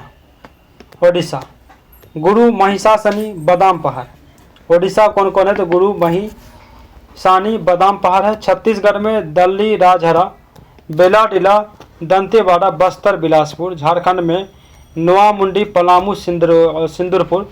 कर्नाटक में बेलारी, शिमोगा, चित्रदुर्ग, कंद्रमुख, बाबा बुदन। आंध्र प्रदेश में वारंगल, कुर्नूल, रमल्ला कोटा और नेल्लोर। क्या हो जाएगा? नेल्लोर। क्या हो जाएगा? तो नेल्लोर हो जाएगा। 40 कथन एक कहता है कि शिवालिक की तलहटी में भाबर प्रदेश का निर्माण पाया जाता है। ठीक है। कथन 2 कहता है कि नदियां पर्वतों से नीचे उतरते समय तलहटी में कंकड़ पत्थर का निक्षेप करती है। ऑप्शन हो जाएगा दोनों कथन सत्य है और कथन 2 एक की सही व्याख्या करता है। उत्तर भारत में शिवालिक के गिरिप्रद प्रदेश में सिंधु नदी से तीस्ता नदी तक के क्षेत्र को भाबर कहा जाता है। सिंधु नदी से लेकर तीस्ता नदी क्षेत्र तक यह भूभाग हिमालय नदी द्वारा लाए गए पत्थर, कंकड़, बंजरी आदि के जमाव से बना है। भाबर प्रदेश की चौड़ाई सामान्यतः 8 से लेकर 10 किलोमीटर है। इस प्रदेश में छोटी नदियां पत्थर, कंकड़, बजरी के नीचे प्रवाहित होने के कारण अदृश्य हो जाते हैं। यह क्षेत्र कृषि के लिए उपयुक्त नहीं होता है। 41 भारत के राष्ट्रीय जनसंख्या नीति के संदर्भ में निम्नलिखित में से कौन से कथन सत्य है? ऑप्शन बी हो जाएगा 14 वर्ष की आयु तक निःशुल्क एवं अनिवार्य शिक्षा का प्रावधान है। 14 वर्ष की आयु तक निःशुल्क एवं अनिवार्य शिक्षा का प्रावधान है। यह कथन क्या है? तो सत्य है। राष्ट्रीय जनसंख्या नीति 2000 ईस्वी में घोषित की गई थी, राष्ट्रीय जनसंख्या नीति सन, और इस नीति के अनुसार 2045 तक जनसंख्या स्थिरीकरण का लक्ष्य रखा गया है। राष्ट्रीय जनसंख्या नीति के महत्वपूर्ण विशेषता निम्नलिखित है। 14 वर्ष की आयु तक स्कूली शिक्षा निःशुल्क और अनिवार्य बनाना तथा लड़कियां और लड़कियां दोनों की स्कूली छोड़ने के दर में कम करना है। देश में शिशु मृत्यु दर को घटाकर प्रति 1000 जीवित जन्म पर 30 से कम करना। मातृ मृत्यु दर को प्रति 1 लाख जीवित जन्मों पर 100 से कम करना। लड़कियों की देर से शादी को प्रोत्साहित करना। 80% संस्थागत प्रसव तथा 100% प्रशिक्षित व्यक्तियों द्वारा प्रसव करना आदि। भारत में ऊनी वस्त्र का प्रारंभ किस वर्ष हुआ था? भारत में ऊनी वस्त्र उद्योग का प्रारंभ किस वर्ष हुआ था? ऑप्शन बी हो जाएगा 1876 ईस्वी में। भारत ऊनी वस्त्रों का उद्योग का प्रारंभ 1876 ईस्वी में कानपुर से हुई थी। इसका नाम ब्रिटिश इंडिया कॉरपोरेशन था। भारत में ऊनी वस्त्र की दूसरी मिल वर्ष 1881 में धारीवाल पंजाब में स्थापित की गई थी। ऊनी वस्त्र उद्योग के प्रमुख केंद्र की बात करें तो पंजाब, धारीवाल, अमृतसर, लुधियाना, चंडीगढ़, और महाराष्ट्र में मुंबई, ठाणे, जलगांव, अंबरनाथ और अमलनेर है। उत्तर प्रदेश में कानपुर, मोदीनगर, शाहजहांपुर, मिर्जापुर, भदोही है। कानपुर, मोदीनगर, शाहजहांपुर, मिर्जापुर और भदोही है। सूती वस्त्र उद्योग की स्थापना कब हुई थी? 1818 में हुई थी। भारत में उर्वरक उद्योग की शुरुआत 1906 में तमिलनाडु के रानीपेट में हुई थी। यह सिंगल सुपर फॉस्फेट SSP की पहली विनिर्माण इकाई स्थापित की गई थी। भारत की पहली औद्योगिक नीति 6 अप्रैल 1948 को तत्कालीन उद्योग तथा वाणिज्य मंत्री डॉक्टर श्यामा प्रसाद मुखर्जी द्वारा जारी की गई थी। औद्योगिक नीति 1991 यानी कि तत्कालीन प्रधानमंत्री PV नरसिम्हा राव के नेतृत्व में 24 जुलाई 1991 को लोकसभा में उद्योग राज्य मंत्री श्री PJ कुरियन ने औद्योगिक नीति 1991 की घोषणा की थी। नई औद्योगिक नीति द्वारा देश में वृहद आर्थिक सुधारों की एक प्रक्रिया की शुरुआत की गई। इस नीति के तहत भारत ने LPG नीति को अपनाया था। L यानी कि लेवरेजेशन, P प्राइवेटाइजेशन और G यानी कि ग्लोबलाइजेशन। L मतलब लेवरेजेशन मतलब उदारीकरण की नीति, प्राइवेटाइजेशन मतलब निजीकरण की, और ग्लोबलाइजेशन यानी वैश्वीकरण की नीति को अपनाया था। 43 भारत में उद्योगों का वार्षिक सर्वेक्षण डैश द्वारा किया जाता है। ऑप्शन बी सांख्यिकी एवं कार्यक्रम कार्यान्वयन मंत्रालय के द्वारा। भारत में उद्योग का वार्षिक सर्वेक्षण सांख्यिकी एवं कार्यक्रम कार्यान्वयन मंत्रालय द्वारा किया जाता है। इसका गठन वर्ष 1999 में एक स्वतंत्र मंत्रालय के रूप में हुआ। केंद्रीय सांख्यिकी कार्यालय CSO भारत सरकार का एक संगठन है। इसका मुख्यालय दिल्ली में है और इसकी एक शाखा क्या है? कोलकाता में है। CSO की स्थापना 2 मई 1951 को मंत्रिपरिषद सचिवालय के अधीन की गई थी। राष्ट्रीय प्रतिदर सर्वेक्षण संगठन भारत सरकार की एक सांख्यिकी मंत्रालय के अधीन एक संगठन है। यह भारत का सामाजिक आर्थिक सर्वेक्षण करने वाला सबसे बड़ा संगठन है और इसकी स्थापना कब की गई थी? 1950 में की गई थी। 44 इन्वेंट्री को निवेश के रूप में देखा जाता है। दूसरा के पूंजी के स्टॉक में वृद्धि होती है। तीसरा इन्वेंट्री में परिवर्तन निवेश होता है। ऑप्शन डी हो जाएगा 1, 2, 3 सही है। इन्वेंट्री निवेश सकल घरेलू उत्पाद GDP का एक घटक है। किसी दिए गए वर्ष में उत्पादित वस्तु उत्पादन और बेची गई वस्तु बिक्री के बीच अंतर को इन्वेंट्री निवेश कहा जाता है। इन्वेंट्री निवेश उत्पादन माइनस बिक्री होता है। पूंजी स्टॉक में वृद्धि सकल निवेश की राशि के बराबर होती है। पूंजी स्टॉक किसी कंपनी के पास मौजूद शेयरों की राशि है।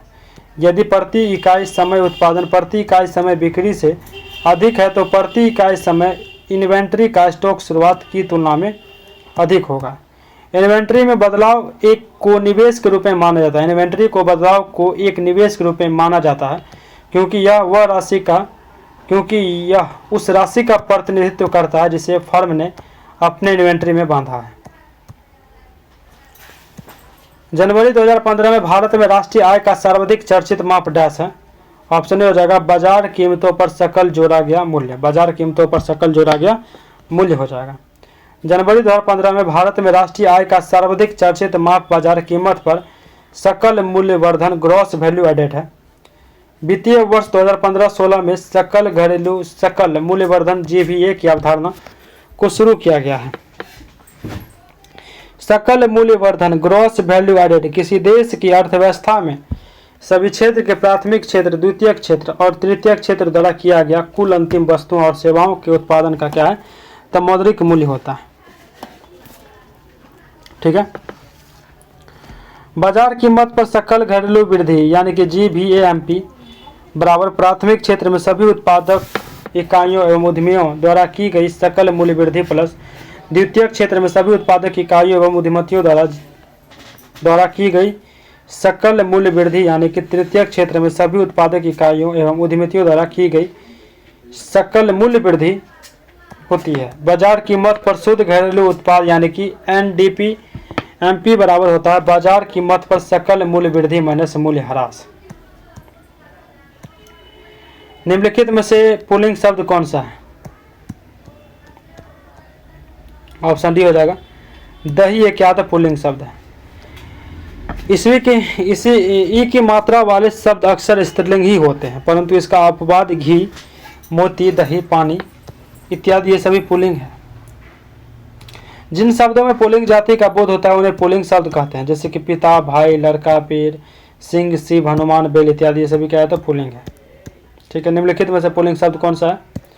तो ये हो जाएगा आपका दही। Which prefix can the given word take dash appear? Option B हो जाएगा disappear. A letter of group of letter that you put at the beginning of a word to change the meaning. Herefore appear word if we used prefix dis then it will be disappear. 48. Fill in the blanks following the correct option after the guest dash we dash the washing. Option D हो जाएगा had left it. Guest had left we did washing. नीचे दी गई आकृति को देखकर bacteria का प्रकार पहचानें, यानी कि ये जो है ये कौन सी बैक्टीरिया का प्रकार है? ऑप्शन डी हो जाएगा स्ट्रेप्टोकोकस। स्वर सोना बैक्टीरिया 1 ग्राम पॉजिटिव बैक्टीरिया का वंश है। यह क्लाउस्ट्रिडियम परिवार का हिस्सा है। स्वर सोना बैक्टीरिया का आकार घनाकार होता है। स्टेफाइलोकस बैक्टीरिया भी 1 ग्राम पॉजिटिव बैक्टीरिया है। यह अंगूर के गुच्छे की तरह दिखता है। यह त्वचा, खाद्य संक्रमण आदि का कारण बन सकता है। स्पिरुलियम बैक्टीरिया की आकृति सर्पिल या घुमावदार होती है, इसीलिए इस जीवाणु को सर्पिल बैक्टीरिया कहते हैं। यह बैक्टीरिया जलीय वातावरण में पाया जाता है। स्ट्रेप्टोकोकस 1 ग्राम पॉजिटिव बैक्टीरिया है। इसके संक्रमण से स्ट्रेप थ्रोट, निमोनिया, मूत्र मार्ग में संक्रमण, त्वचा संक्रमण आदि शामिल होते हैं। 50. यदि एक संक्रमण ई और जी फूले हुए हरे रंग के पार्ट का प्रतिनिधित्व करता है और आई और जी संकुचित व पीले रंग के पार्ट का प्रतिनिधित्व करता है, तो वह पौधे को टीग आनुवांशिक रचना वाले उनका पौंड होगा। ऑप्शन बी हो जाएगा संकुचित व पीला होगा। आई और जी ये जीन संकुचित आई और पीले जी के फलों का प्रतिनिधित्व करता है। टिग या आनुवांशिक रचना वाले पौधे को फली संकुचित और पीला रंग का पार्ट होता है। टी क्या होता है? स्मॉल टी संकुचित पांड को दर्शाता है क्योंकि ये छोटे अक्षर में होता है। आई पीले रंग का पांड होता है जो कि छोटे अक्षर का मतलब है रेसिव पीला, और जी का मतलब होता है दोनों रेसिव जीन है, इसीलिए हरा रंग प्रकट नहीं होगा। तो उत्तर होगा संकुचित और पीला।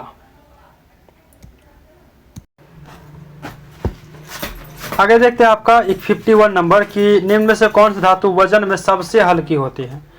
ऑप्शन बी हो जाएगा लिथियम। लिथियम क्या होती है? सबसे हल्की होती है। लिथियम धातु वजन में सबसे हल्की होती है। यह सबसे कम घनत्व वाला ठोस पदार्थ है। यह अत्यधिक अभिक्रियाशील और ज्वलनशील होता है। इसका परमाणु संख्या 3 है। परमाणु द्रव्यमान क्या है? 7 है। लिथियम क्षारीय एवं दुर्लभ धातु होता है और इसके प्रथम वर्ग में फर्स्ट में रखा गया है। किसे? तो लिथियम को। सीसा उष्मा का कुचालक होता है। गिलेना सेरुसाइट सीसा का एक्स है।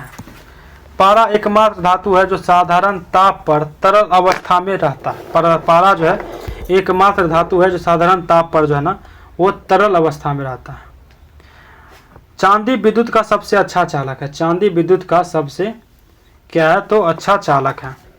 चांदी के बर्तन को वायु में खुला छोड़ देने पर Ag2S के कारण काला हो जाता है।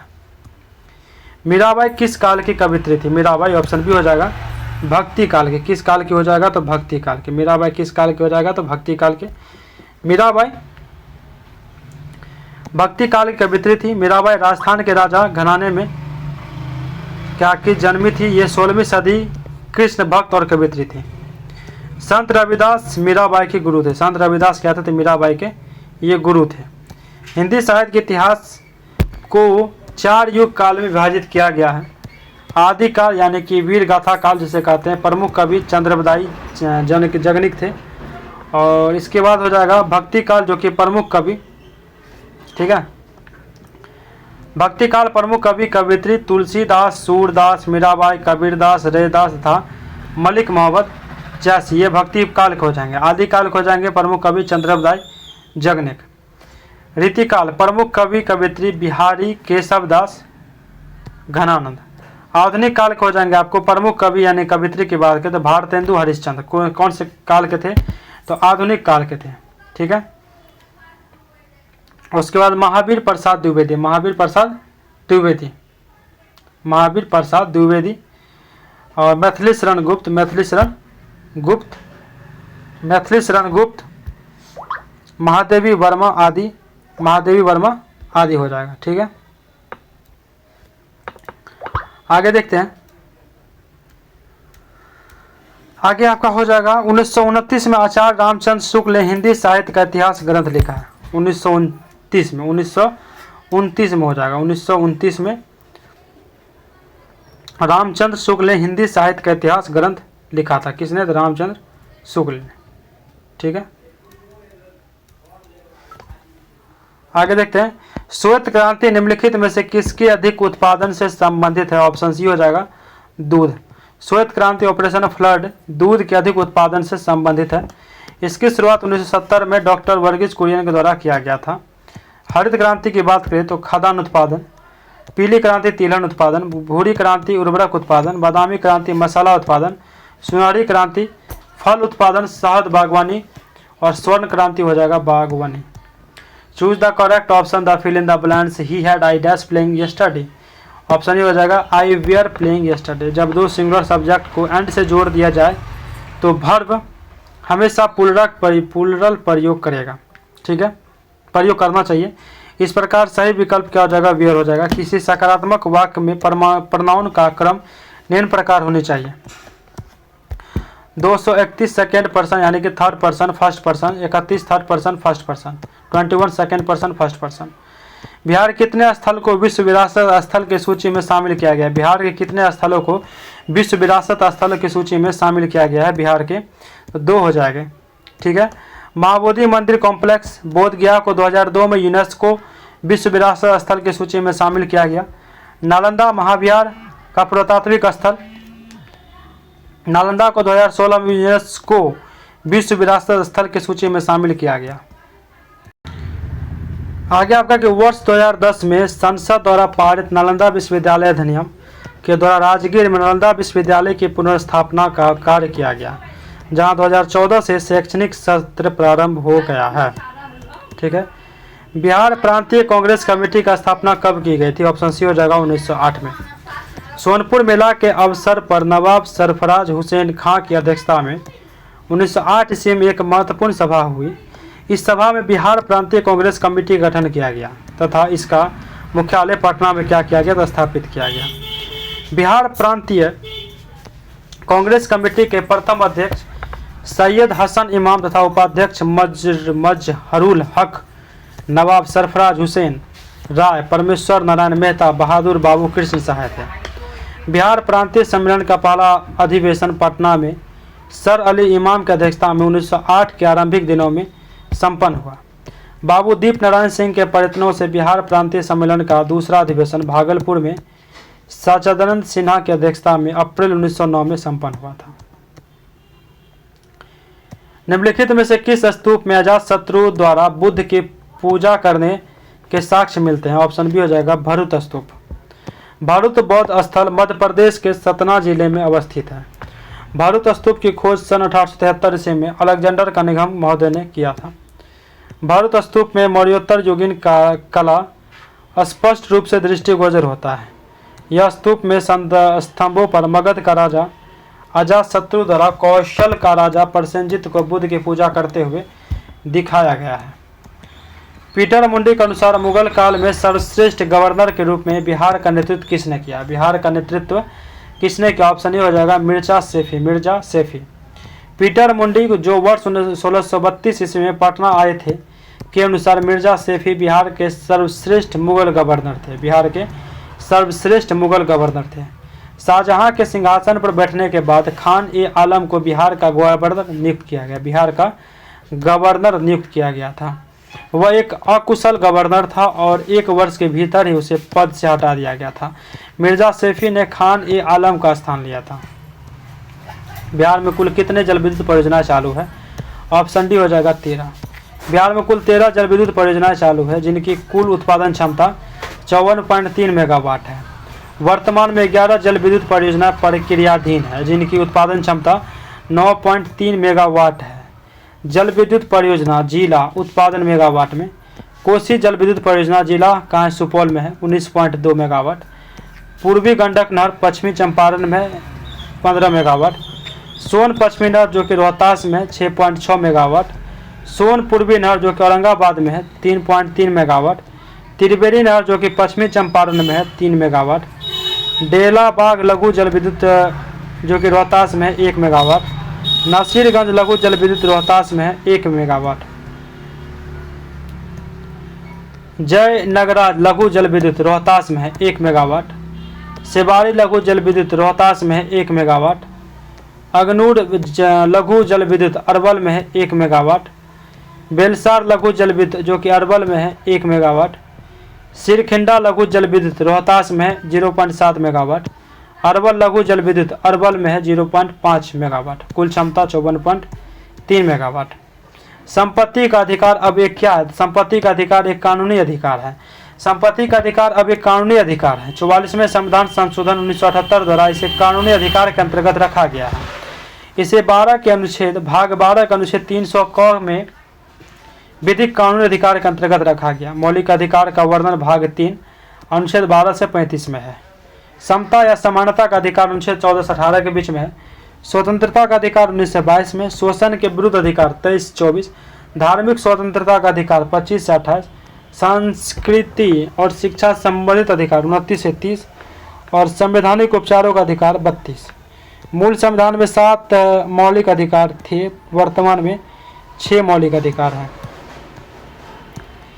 निम्नलिखित में से युधिष्ठिर का संधि विच्छेद है। ऑप्शन बी हो जाएगा युधि प्लस स्थिर। युधिष्ठिर का सही संधि विच्छेद होगा युधि प्लस स्थिर होगा। अन्य सभी विकल्प असंगत हैं। व्यंजन संधि के अनुदाहरण की अगर बात करें तो प्रति प्लस आस्था यानी प्रतिष्ठा हो जाएगा। अभि प्लस से एक अभिषेक हो जाएगा। दिक प्लस गज यानी दिग्गज। उत प्लस घाटन उद्घाटन। उत जोड़ नति उन्नति हो जाएगा। किम जोड़ चित यानी किंचित। सम जोड़ पूर्ण संपूर्ण। सम जोड़ सय संशय। उत जोड़ चारण यानी उच्चारण। तत् जोड़ लीन तल्लीन। सम जोड़ वाद संवाद। प्रति प्लस स्थान प्रतिष्ठान। दिक प्लस अंबर दिगंबर हो जाएगा। वाक प्लस इस वागिस। उत जोड़ मूलन उन्मूलन। जगत जोड़ नाथ जगरनाथ। सम जोड़ तो संतोष। सम जोड़ भव संभव। सम जोड़ वत संवत। स्व जोड़ छंद स्वछंद। उत जोड़ लास उल्लास। प्र जोड़ मान प्रमाण। प्रतिध्वनि सुनाई देती है। ऑप्शन बी ध्वनि तरंगों के परावर्तन के कारण। प्रतिध्वनि ध्वनि तरंगों के परावर्तन के कारण सुनाई देती है। प्रतिध्वनि सुनाई देने के लिए स्रोत एवं परावर्तक सतह की न्यूनतम दूरी लगभग 17 मीटर होनी चाहिए। ध्वनि अनुदैर्घ्य तरंग होती है। ध्वनि के लक्षण तीव्रता, तारत्व और गुणता पर निर्भर करती है। जब ध्वनि एक माध्यम से दूसरे माध्यम में जाती है तो ध्वनि की चाल एवं तरंग दैर्घ्य बदल जाती है, जबकि आवृत्ति अपरिवर्तित रहती है। हीरा पूर्ण आंतरिक परावर्तन के कारण चमकता है। प्रिज्म में प्रकाश के विभिन्न रंगों का विभाजन वर्ण विक्षेपण के कारण होता है। प्रकाश के अपवर्तन के कारण तारे टिमटिमाते हुए प्रतीत होते हैं। प्रकाश के अपवर्तन के कारण एक आयत का क्षेत्रफल निकालने का सूत्र क्या होगा? तो लंबाई गुना एक आयत का क्षेत्रफल निकालने का लंबाई गुना चौड़ाई होगा। परिमाप होता है 2 × लंबाई प्लस चौड़ाई और विकर्ण होता है √L² प्लस B²। ठीक है। भारत की स्थल सीमा की कुल लंबाई कितनी है? भारत का स्थल सीमा की कुल लंबाई भारत का स्थल सीमा की लंबाई 15,200 किलोमीटर है। इसके मुख्य भूमि के तटीय भाग की लंबाई 5,422 किलोमीटर है और द्वीप सहित तटीय भागों की लंबाई 75,16.6 नहीं होगा, 11,000 कुछ है यहाँ पे, तो 11,000 किलोमीटर लेके चलिए। उत्तर से दक्षिण तक का विस्तार 32 से 14 और पूर्व से पश्चिम तक का विस्तार 2933 किलोमीटर है। क्षेत्रफल 32,87,263 वर्ग किलोमीटर है। क्षेत्रफल की दृष्टि से विश्व में 7वां सबसे बड़ा देश कौन है? तो भारत है। स्थिति 8 डिग्री 4 मिनट से लेकर 37 डिग्री 6 मिनट उत्तरी अक्षांश व 68 डिग्री 7 मिनट से लेकर 97 डिग्री 25 मिनट पूर्वी देशांतर तक है। यदि एक समचतुर्भुज के विकर्णों की लंबाई 6 सेंटीमीटर तथा 8 सेंटीमीटर है तो इसकी भुजा बराबर होगी। ऑप्शन ए 5 सेंटीमीटर के। D1 D2 पहले बात दिया हुआ है। समचतुर्भुज के चारों भुजा आपस में क्या होती है? तो आपस में सभी भुजा आपस में इसके समचतुर्भुज के बराबर होते हैं। दोनों विकर्ण एक दूसरे को मध्य बिंदु पर काटेगा। ठीक है, यहाँ पे दोनों विकर्ण एक दूसरे को समकोण पर काटेगा तो समकोण भी बनाएगा, सब समकोण बना लेगा। यदि एक समकोण त्रिभुज बनता है तो पाइथागोरस प्रमेय के हिसाब से AB A square plus OB square 5 समचतुर्भुज का समचतुर्भुज की भुजा हो जाएगा 5 सेंटीमीटर। सेकेंड मेथड क्या कहता है कि समचतुर्भुज की भुजा का फॉर्मूला डायरेक्ट होता है हाफ इंटू D1 D2 का स्क्वायर अंडर रूट, तो हो जाएगा 5 सेंटीमीटर। यदि x प्लस 1/x बराबर 2 है तो x square plus 1/x square बराबर क्या होगा? तो इस तरह का क्वेश्चन डायरेक्ट याद ही होना चाहिए कि x square plus 1/x square बराबर p स्क्वायर माइनस 2 हो जाएगा, यानी कि 2 है तो 2 का स्क्वायर माइनस 2 यानी कि 2 ही हो जाएगा। ठीक है, निम्नलिखित में से कौन सी संख्या श्रेणी में आती है? संख्या श्रेणी में आती है, ऑप्शन ए हो जाएगा 0.6। 0.6 आता है, क्या आता है? 0.6 आता है। विदेशी निवेश कहलाता है। विदेशी निवेश कहलाता है, क्या कहलाएगा? बहुराष्ट्रीय निगमों द्वारा किया गया निवेश कहलाएगा। बहुराष्ट्रीय निगमों द्वारा किया गया निवेश कहलाएगा। बहुराष्ट्रीय निगम द्वारा किया गया निवेश विदेशी निवेश कहलाता है। बहुराष्ट्रीय निगम अर्थात एक फर्म या व्यक्तियों द्वारा दूसरे देश में स्थित व्यवसायिक गतिविधियों में से किया गया निवेश यानी विदेशी निवेश कहलाता है। वित्त वर्ष 2024 से लेकर 25 की पहली छमाही में सरकार के अनुसार 5 सबसे बड़े विदेशी निवेश देश भारत में इस प्रकार है: मॉरिशस, नीदरलैंड, सिंगापुर, जापान और अमेरिका। ठीक है, आगे देखते हैं। KMnO4 के मोलों की संख्या जो अम्लीय विलयन में फेरस ऑक्जेलेट के एक मोल के साथ पूर्ण रूप से क्रिया करने के लिए आवश्यक होती है वो क्या कहलाती है? 3/5 हो जाएगा। KMnO4 मोलों की संख्या जो अम्लीय विलयन में फेरस ऑक्जेलेट के एक मोल के साथ पूर्ण रूप से क्रिया करने के लिए आवश्यक होती है वो 3/5 हो जाएगा। 3KMnO4 plus 5FeC2O4 24H plus इस तरह से निकालेंगे तो पोटेशियम परमैंगनेट बीटाडीन में होता है। स्टेरिलाइजेशन पानी में जर्म्स बैक्टीरिया को मारने का काम करता है। पोटेशियम परमैंगनेट एक गहरे बैंगनी रंग का क्रिस्टलीय ठोस पदार्थ होता है जो पानी में क्या होता है? तो घुलनशील होता है। अंतिम मौर्य शासक कौन था? तो ऑप्शन डी हो जाएगा बृहद्रथ। अंतिम मौर्य शासक बृहद्रथ था। मौर्य वंश का संस्थापक चंद्रगुप्त मौर्य था। जस्टिन ने चंद्रगुप्त मौर्य को सेंट्रोकोटस कहा। इसकी पहचान विलियम जोन्स ने चंद्रगुप्त मौर्य से की थी। विलियम जोन्स ने क्या था? चंद्रगुप्त मौर्य से। विशाख दत्त कृत मुद्राक्षस में चंद्रगुप्त मौर्य के लिए वृषल शब्द का प्रयोग किया गया। वृषल शब्द का प्रयोग किया गया। ठीक है, घनानंद को हराने में चाणक्य ने चंद्रगुप्त मौर्य की मदद की थी। कौटिल्य द्वारा लिखित पुस्तक अर्थशास्त्र है जिसका संबंध राजनीतिक से है। चंद्रगुप्त ने 305 ईसा पूर्व में सेल्यूकस निकोटर को हराया। चंद्रगुप्त मौर्य ने जैन गुरु भद्रबाहु से जैन धर्म की दीक्षा ली थी। मेगास्थनीज सेल्यूकस निकेटर का राजदूत था जो चंद्रगुप्त मौर्य के दरबार में रहता था। मेगास्थनीज द्वारा लिखी गई पुस्तक क्या थी? इंडिका है। बिंदुसार को अमित्रघात शत्रु विनाशक के नाम से जाना जाता है। बिंदुसार आजीविक संप्रदाय का अनुयायी था। आजीविक संप्रदाय की स्थापना मखली पुत्र घोषाल ने की थी।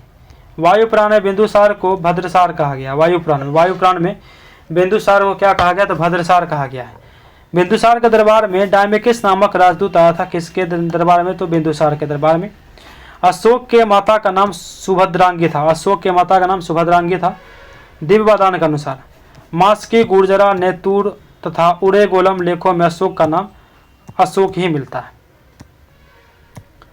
रॉकेट का कार्यप्रणाली किस रॉकेट के कार्यप्रणाली का सिद्धांत आधारित है? संवेग के संरक्षण पर। संवेग के संरक्षण पर आधारित है। संवेग के संरक्षण पर आधारित है। रॉकेट के कार्यप्रणाली का सिद्धांत संवेग के संरक्षण पर आधारित है। रॉकेट को उड़ाने में न्यूटन की तृतीय गति नियम कार्य करती है। न्यूटन का तृतीय गति नियम प्रतिक्रिया के बराबर परंतु विपरीत दिशा में प्रतिक्रिया होती है। संवेग संरक्षण का सिद्धांत की बात करें, यदि कण के किसी समूह या निकाय पर कोई बाह्य बल नहीं लग रहा हो तो उस निकाय का कुल संवेग नियत रहता है, अर्थात टक्कर के पहले और बाद का संवेग बराबर होता है। राज्यसभा की बैठक के लिए आवश्यक गणपूर्ति है, ऑप्शन ए हो जाएगा 25। राज्यसभा की बैठक के लिए आवश्यक गणपूर्ति कितनी है? तो 25 है। संविधान के अनुच्छेद 100 के तहत संसद के किसी भी सदन की बैठक या गठन करने के लिए गणपूर्ति सदन के कुल सदस्यों की संख्या का कितना होता है? 10वां हिस्सा होता है। राज्यसभा की कुल संख्या कितनी होती है? 245। इसीलिए 25 सदस्यों की उपस्थिति इसके बैठक के गठन के पर्याप्त गणपूर्ति है। भारतीय संविधान का अनुच्छेद 80 राज्यसभा के संरचना का प्रावधान करता है। अनुच्छेद 80 राज्यसभा सदस्यों की अधिकतम 250 हो सकती है, परंतु वर्तमान में यह कितनी है? 245 है। निम्न से कौन से निरोधी उपाय के कम प्रभावी होने के कारण नहीं है? कारण नहीं है। काफी योजनाएं परस्पर वही है, ये नहीं है, लेकिन उचित कार्यान्वयन और सही लक्ष्य निश्चित करने में कमी, अच्छी जीवन के बावजूद इन योजना के साथ उनके पात्र निर्धारण को पूरी तरह से नहीं मिल पाए, लाभार्थी में इच्छा शक्ति की कमी होना। काफी योजनाएं परस्परावीय हैं, यह निरोधी उपाय के कम प्रभावी होने के कारण नहीं है। गरीबी, निर्धनता, जीवन के लिए न्यूनतम उपभोग आवश्यकताओं को प्राप्त करने में असमर्थ होना, जैसे कि भोजन, वस्त्र, मकान, शिक्षा आदि। निर्धनता उन्मूलन हेतु सरकार द्वारा चलाए गए महत्वपूर्ण कार्यक्रम की बात करें तो प्रधानमंत्री उज्ज्वला योजना, दीनदयाल उपाध्याय ग्रामीण कौशल योजना, दीनदयाल उपाध्याय अंत्योदय योजना, प्रधानमंत्री आवास योजना ग्रामीण आदि। संयुक्त राष्ट्र के सतत विकास लक्ष्य में किस वर्ष तक सभी प्रकार की गरीबी खत्म करने का लक्ष्य है? ऑप्शन बी हो जाएगा 2030। संयुक्त राष्ट्र द्वारा सतत विकास लक्ष्य के तहत 2030 तक सभी प्रकार गरीबी खत्म करने का लक्ष्य है। सतत विकास लक्ष्य यानी कि SDG, जिन्हें वैश्विक लक्ष्य के रूप में जाना जाता है, इसके तहत 17 सतत विकास लक्ष्य एकीकृत है। कोई गरीबी नहीं, शून्य भूख, अच्छा स्वास्थ्य एवं खुशहाली, गुणवत्ता की शिक्षा, लैंगिक समानता, स्वच्छ जल एवं स्वच्छता, सस्ती और स्वच्छ ऊर्जा, अच्छा काम और आर्थिक विकास, उद्योग, नवाचार, बुनियादी ढांचा, असमानताओं में कमी, टिकाऊ शहर और समुदाय, जिम्मेदार उपभोग और उत्पादन, जलवायु कार्रवाई, पानी के नीचे जीवन, जमीन पर जीवन, शांति, न्याय और मजबूत संस्थाएं, लक्ष्य के लिए साझेदारी। 75 मातंग जातक टेक्सट की भाषा क्या है? मातंग जातक टेक्सट की भाषा क्या है? तो ऑप्शन बी हो जाएगा पाली। पाली। मातंग जातक टेक्सट की भाषा पाली है। मातंग जातक एक पाली पाठ में वह कहानी है जहाँ पिछले जन्म में बोधिसत्व या बुद्ध की पहचान चंडाल के रूप में की जाती है। चंडाल के रूप में की जाती है। मातंग जातक कथा में यह सिद्ध होता है कि मातंग एक ऐसा नायक था जिसने ब्राह्मणों को हराया था। जातक कथाओं के बारे में कुछ बातें। जातक कथाएं में बुद्ध को कभी कभी जानवर के रूप में भी दिखाया गया है। जातक कथा को विश्व के सबसे पुरानी लिखित कहानियों में से गिना जाता है। जातक को इसे बोधिसत्व नायक के रूप में आदर्श और मार्गदर्शक होता है। जातक कथाओं को बुद्ध धर्म को आम लोगों को समझने और नैतिक पाठ देने का साधन माना जाता है। जातक का अर्थ है जन्म की कहानी या जन्म से संबंधित, मुख्य रूप से मानव और पशु दोनों रूप से गौतम के पिछले जन्मों से संबंधित है। ठीक है। 76 नंबर है कि निम्नलिखित में से किसने पुष्टि मार्ग सिद्धांत दिया? ऑप्शन सी हो जाएगा वल्लभाचार्य ने दिया था। पुष्टि मार्ग का सिद्धांत महाप्रभु वल्लभाचार्य ने दिया था।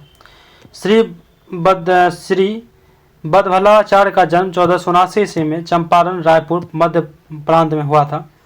इनके पिता का नाम लक्ष्मण भट्ट तथा माता का नाम इलमा गारू था। इन्होंने गंगा यमुना संगम के समीप अरेला नामक स्थान पर अपना निवास स्थान बनाया। छठी शताब्दी में भक्ति आंदोलन की शुरुआत तमिल क्षेत्र से हुई, जो कर्नाटक और महाराष्ट्र में फैल गई। भक्ति आंदोलन का विकास 12 अलवार वैष्णव संतों और 63 नरनार शैव संतों ने किया था। एक आदर्श गैस में अनुदैर्घ्य तरंग की चाल दी जाती है। ऑप्शन डी हो जाएगा √p/q। एक आदर्श गैस में अनुदैर्घ्य तरंगों की चाल ध्वनि की चाल p/√p/q है।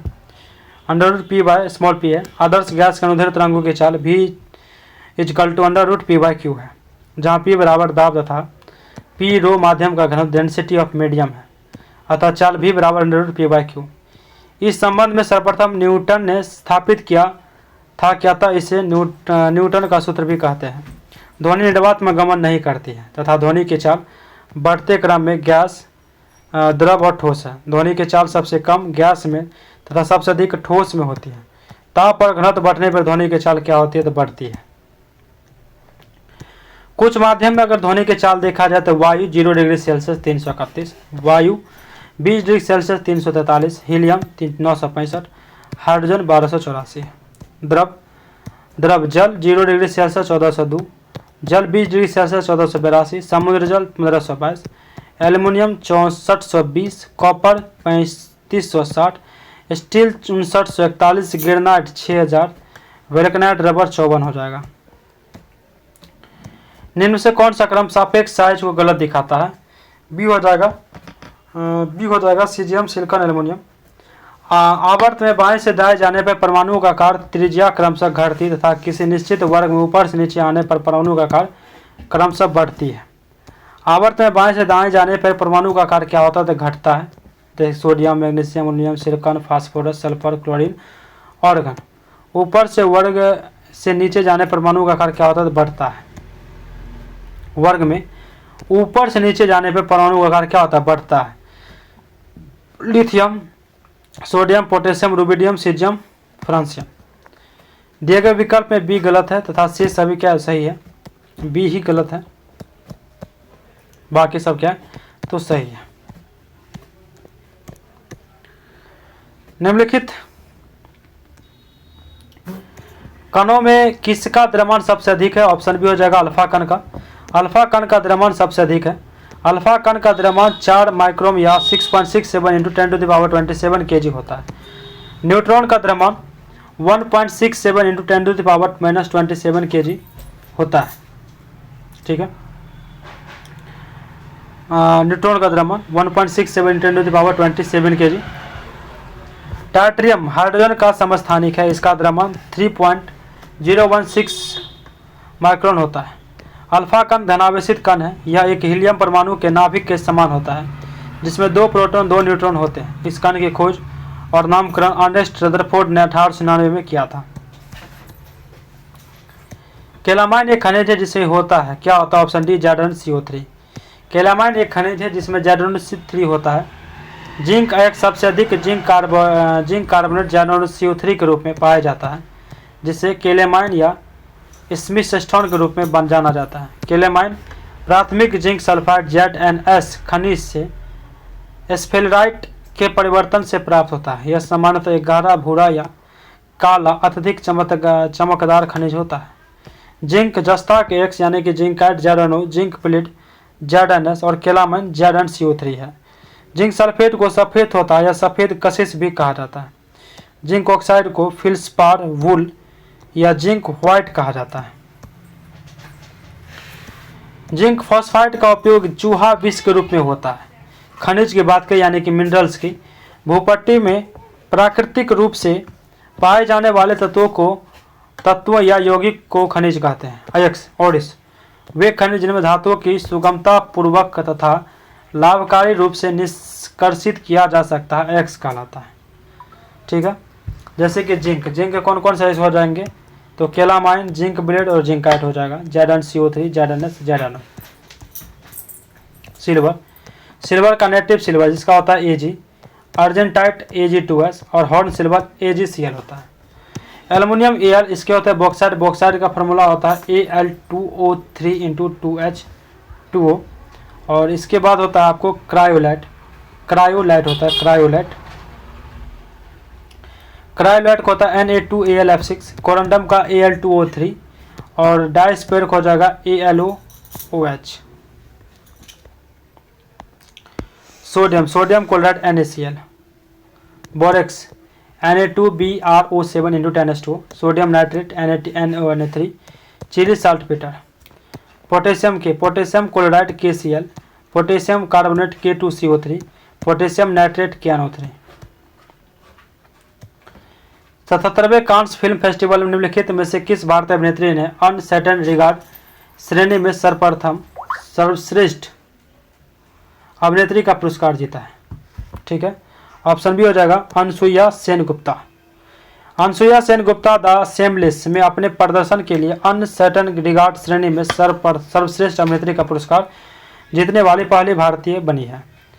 पामडी और पुरस्कार सर्वश्रेष्ठ फिल्म की बात करें तो अनोरा सिनबेकर, सर्वश्रेष्ठ अभिनेता जेसी पेलमन्स, सर्वश्रेष्ठ अभिनेत्री एमिलिया पेरिस, सर्वश्रेष्ठ निर्देशक मिगुएल गोम्स ग्रॉन्टूर और पायल कपाडिया निर्देशित भारतीय film all will imagine H light ने ग्रांड प्रिक्स पुरस्कार जीता है। 82 फ्रेंच ओपन टूर्नामेंट 2024 में पुरुष एकल का खिताब निम्नलिखित में से किसने जीता है? पुरुष एकल खिताब कार्लोस अल्कराज।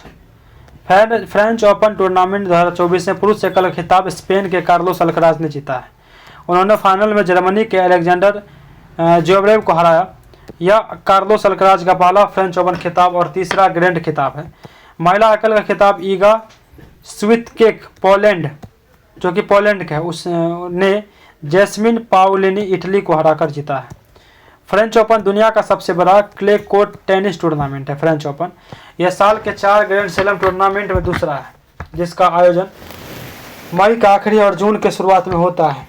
ऑस्ट्रेलियन ओपन जनवरी के मध्य में, फ्रेंच ओपन मई के अंत से जून के शुरुआत में, विंबलडन जून जुलाई में और यूएस ओपन अगस्त सितंबर में। उपयुक्त चारों ग्रैंड स्लैम टूर्नामेंट को मेजर भी कहा जाता है। ऑस्ट्रेलियन तथा यूएसए ओपन हाई कोर्ट पर खेले जाते हैं, जबकि फ्रेंच ओपन क्ले कोर्ट और विंबलडन घास कोर्ट पर भी खेला जाता है। यदि उत्तर पश्चिम दक्षिण बन जाए, दक्षिण पश्चिम पूरब बन जाए, इसी प्रकार अन्य भी, तो दक्षिण क्या बनेगा? ठीक है, दक्षिण पश्चिम बन जाएगा। ठीक है, ऑप्शन डी हो जाएगा उत्तर पूर्वी। बिहार के निम्नलिखित जिले में से कौन से बिहार के नक्शे पर सर्वाधिक पूर्व में है? ऑप्शन हो जाएगा किशनगंज। बिहार के नक्शे पर किशनगंज जिला सर्वाधिक पूर्व में है। कैमूर बिहार का सर्वाधिक पश्चिमी जिला है। पश्चिमी चंपारण बिहार का सर्वाधिक उत्तरी जिला है। गया बिहार का सर्वाधिक दक्षिणी जिला है और बिहार में कुल 38 जिले हैं।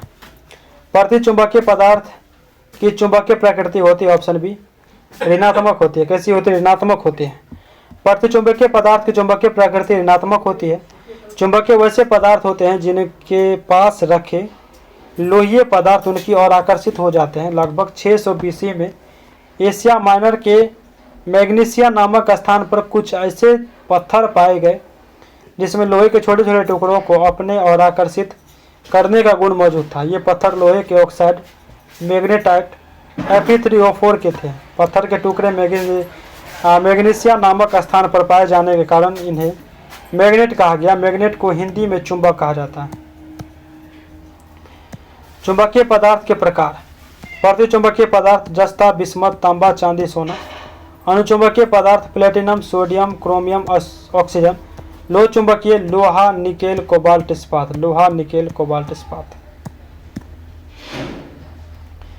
प्रतिचुंबकीय पदार्थ की बात करें तो कुछ पदार्थ ऐसे भी हैं जिनमें चुंबकीय क्षेत्र में लटका देने पर वे क्षेत्र के समकोणीय दिशा में आ जाते हैं। इस क्षेत्र के पदार्थ को चुंबकशीलता यानी कि म्यू का मान बहुत कम और चुंबकीय प्रवृत्ति यानी के का मान ऋणात्मक होता है। ऐसे पदार्थ को जब समरूप चुंबकीय क्षेत्र में रखा जाता है तो हवा की अपेक्षा पदार्थ से होकर कम बल रेखाएं गुजरती है। बिस्मत, एंटीमनी, चांदी, तांबा, जिंक, सोना, सीसा, जल, अल्कोहल, हवा, हाइड्रोजन आदि इस श्रेणी के पदार्थ हैं। अनुचुंबकीय पदार्थ की बात करें तो अनुचुंबकीय पदार्थ वे पदार्थ जो चुंबकीय क्षेत्र में रहने पर क्षेत्र की दिशा में थोड़ी सी म्यू का मान 1 से कम चुंबकीय हो जाता है। Platinum, chromium, sodium, aluminium, oxygen आदि इसके उदाहरण हैं। लोह चुंबक की बात करें, लोह चुंबक पदार्थ वे पदार्थ है जो चुंबकीय क्षेत्र में रहने पर क्षेत्र की दिशा में प्रबल रूप से हो जाते हैं। लोहा, निकेल, कोबाल्ट, इस्पात इसके क्या उदाहरण है, ठीक है। चुंबक के प्रकार अस्थायी और अस्थायी। अस्थायी चुंबक, नरम लोहा शीघ्र ही चुंबक बन जाता है और शीघ्र ही इसका चुंबकत्व समाप्त हो जाता है, इसीलिए अस्थायी चुंबक बनाने के लिए नरम लोहे का प्रयोग किया जाता है। उदाहरण के लिए विद्युत घंटी, ट्रांसफार्मर, क्रोड, डायनेमो आदि के अस्थायी चुंबक नरम लोहे के बनाए जाते हैं। अस्थायी चुंबक, फौलाद या इस्पात कठिनता से चुंबक बनता है और कठिनता से इसका चुंबक समाप्त होता है। उदाहरण के लिए लाउड स्पीकर, दिक्सूचक, गैल्वेनोमीटर आदि के अस्थायी चुंबक इस्पात के ही बनाए जाते हैं। चुंबक के गुण, चुंबक सदैव लोहे के पदार्थ को आकर्षित करता है। चुंबक को तोड़ने पर हमेशा पूर्ण चुंबक प्राप्त होता है। चुंबक में चुंबकत्व गुण सदैव ध्रुवों पर ज्यादा होता है। स्वतंत्र चुंबकीय ध्रुव का कोई अस्तित्व नहीं होता है। किसी चुंबक को पीटने या गर्म करने पर उसकी चुंबकत्व शक्ति नष्ट हो जाती है। चुंबकीय सुई तार की तरफ संकेत करती है। मुक्त रूप से लटकी हुई चुंबकीय सुई अक्ष भौगोलिक अक्ष के साथ 18 डिग्री का कोण बनाती है। भारत में 2019 का भारतीय संविधान कितने संशोधन हो चुके थे? 12 जनवरी 2019 तक 103, ठीक है। वह संशोधन समान श्रेणी के आर्थिक रूप से कमजोर वर्ग के लिए आरक्षण की सुविधा प्रदान करता है। 124वां संशोधन विधेयक 103वां संशोधन विधिनियम से संबंधित है। तत्कालीन सामाजिक न्याय एवं अधिकारिता मंत्री थावर चंद गहलोत ने 8 जनवरी 2019 को 124वां संविधान संशोधन विधेयक को लोकसभा में पेश किया था। 12 जनवरी 2019 को 124वां संविधान संशोधन विधेयक को राष्ट्रपति की स्वीकृति प्राप्त हुई। इस प्रकार 103वां संशोधन अधिनियम 2019 बन गया। प्रथम संविधान संशोधन साल 1951 में हुआ था प्रथम, और 9वीं अनुसूची को इस संविधान संशोधन के तहत जोड़ा गया। भारतीय संविधान में संविधान संशोधन से जुड़े प्रावधान अनुच्छेद 368 में दिया गया है। भारत में संविधान संशोधन करने की शक्ति सिर्फ संसद को ही पास है। नवंबर 2024 तक भारत के संविधान संशोधन में 106 हो गए। इस संविधान को अंगीकृत अधिनियम और आत्मसमर्पित करते हैं। इस वाक्यांश को उल्लेख संविधान के किस भाग में किया गया? ऑप्शन सी हो जाएगा प्रस्तावना। इस संविधान को अंगीकृत अधिनियम और आत्मसमर्पित करते हैं। इस वाक्यांश को उल्लेख संविधान के प्रस्तावना में किया गया है। प्रसिद्ध न्यायविद व संविधान विशेषज्ञ N.A. पालकीवाला ने प्रस्तावना को संविधान के परिचय पत्र की संज्ञा दी है। भारतीय संविधान की प्रस्तावना का आविर्भाव पंडित जवाहरलाल नेहरू द्वारा 13 दिसंबर 1946 को संविधान सभा में रखे गए उद्देश्य प्रस्ताव से हुआ है। यही कारण है कि भारतीय संविधान की प्रस्तावना को उद्देश्य का भी कहा जाता है। प्रस्तावना अमेरिकी संविधान से ली गई है, लेकिन प्रस्तावना की भाषा ऑस्ट्रेलिया से लिया गया है। 42वें संविधान संशोधन अधिनियम 1976 द्वारा प्रस्तावना में समाजवादी, पंथ निरपेक्ष और अखंडता शब्द को जोड़ा गया है। कौन सी संस्था स्टॉक एक्सचेंज को नियमित करने संबंधित कानून बनाने की कमेटी के सुझाव पर विचार विमर्श करती है? ऑप्शन ए हो जाएगा संसद।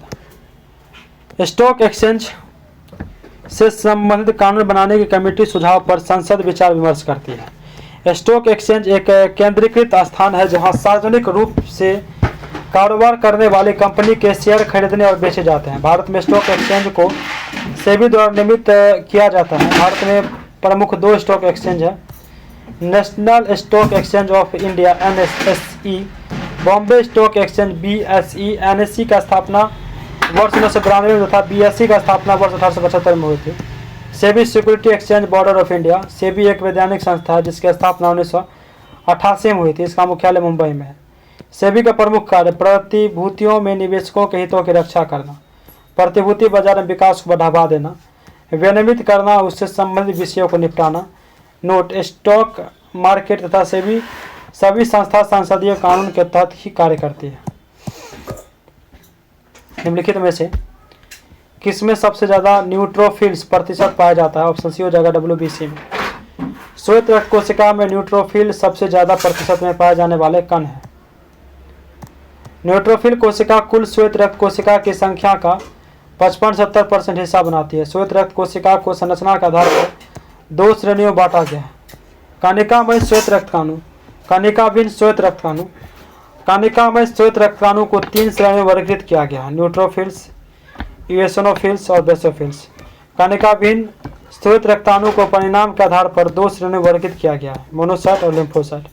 श्वेत रक्त कोशिकाओं को ल्यूकोसाइट भी कहा जाता है। ये प्रतिरक्षा तंत्र की कोशिकाएं हैं।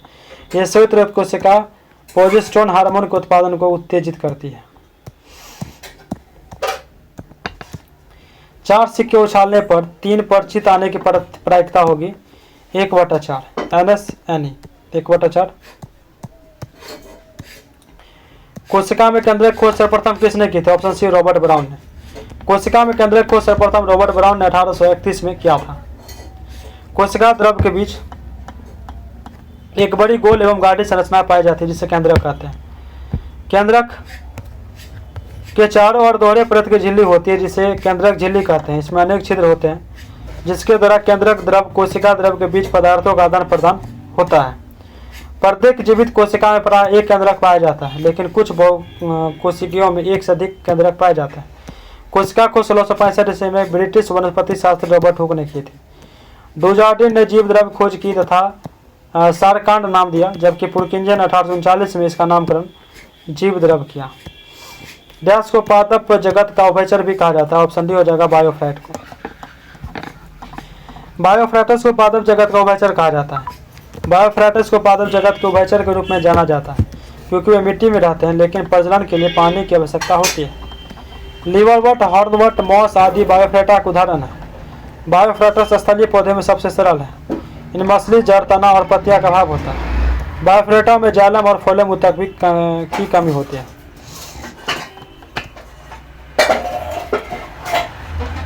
मटर के पौधे में परताणु की वृद्धि डैश के कारण होती है। ऑप्शन सी हो जाएगा। परताणु की वह कोशिकाएं जो महारे वस्तु के संपर्क में रहती है तेजी से विभाजित होती है।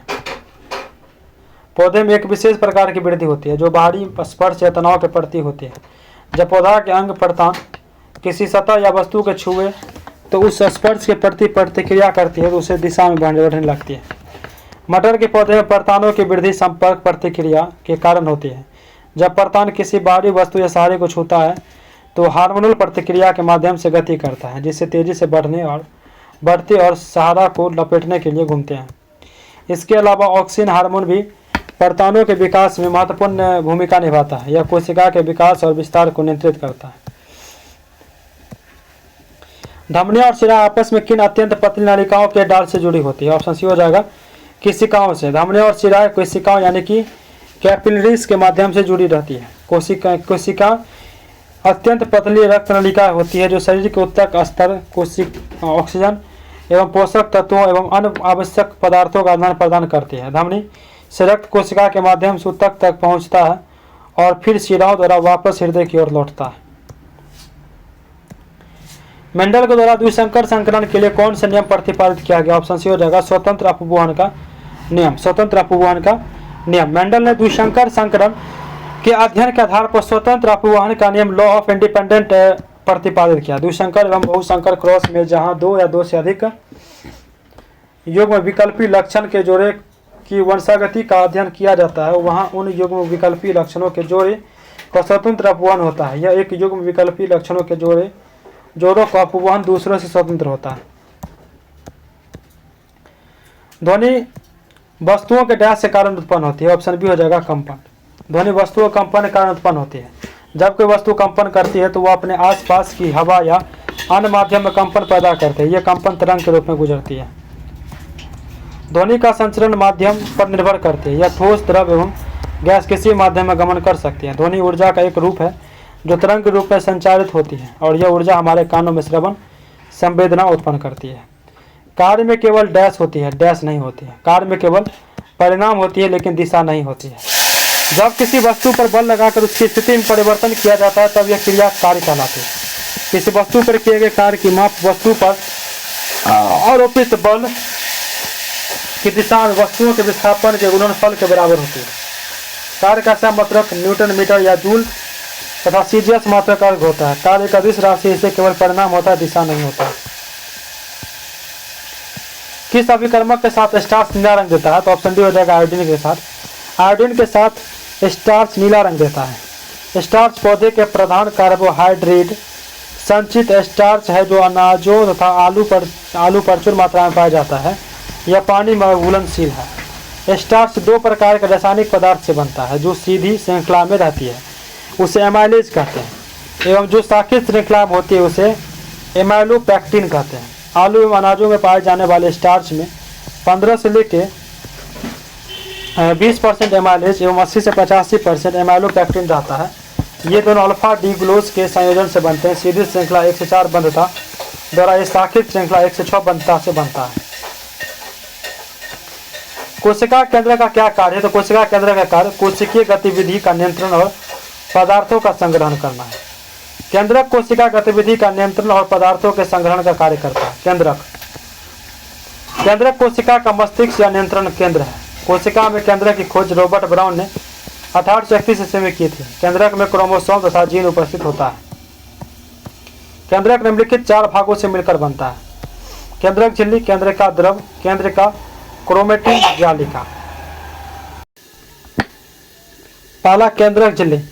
यह दोहरी परत की एक झिल्ली है जो केंद्रक के चारों ओर घेरे रहती है। इसके द्वारा केंद्रक जीव द्रव से पृथक रहता है। केंद्रिका द्रव।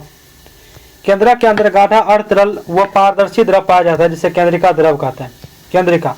केंद्रक के अंदर केंद्रक द्रव में एक छोटी गोलाकार झिल्ली रहती है, रचना पाई जाती है जिसे केंद्रिका कहते हैं। कोशिका विभाजन में इसका विशेष महत्व है।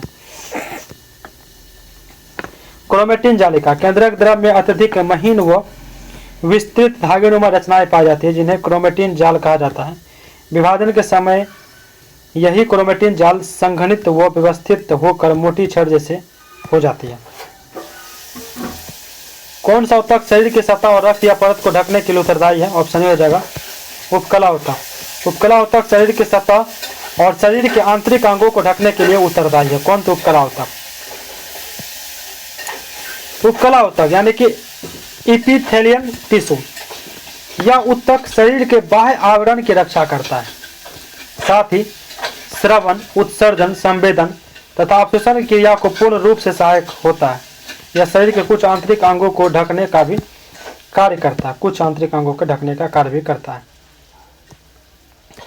तो ये जो भी आप देख रहे थे सेट नंबर यह 4 है और अभी 5 से लेके आगे जितने भी सारे सेट है सब कवर करवाया जाएगा और डेली 2 सेट करवाएंगे और साथ में करंट अफेयर और एक सेट भी स्टार्ट जल्द ही करेंगे जो कि मध्य निषेध के लिए होगी। बिहार मध्य निषेध कांस्टेबल उसके लिए होगी, वो जल्द ही सेट स्टार्ट करेंगे रुक्मणी या किरण की। तो अब हमें कमेंट करके बताइएगा कौन सा स्टार्ट करना चाहिए। तो मिलते हैं आपको नेक्स्ट क्लास में।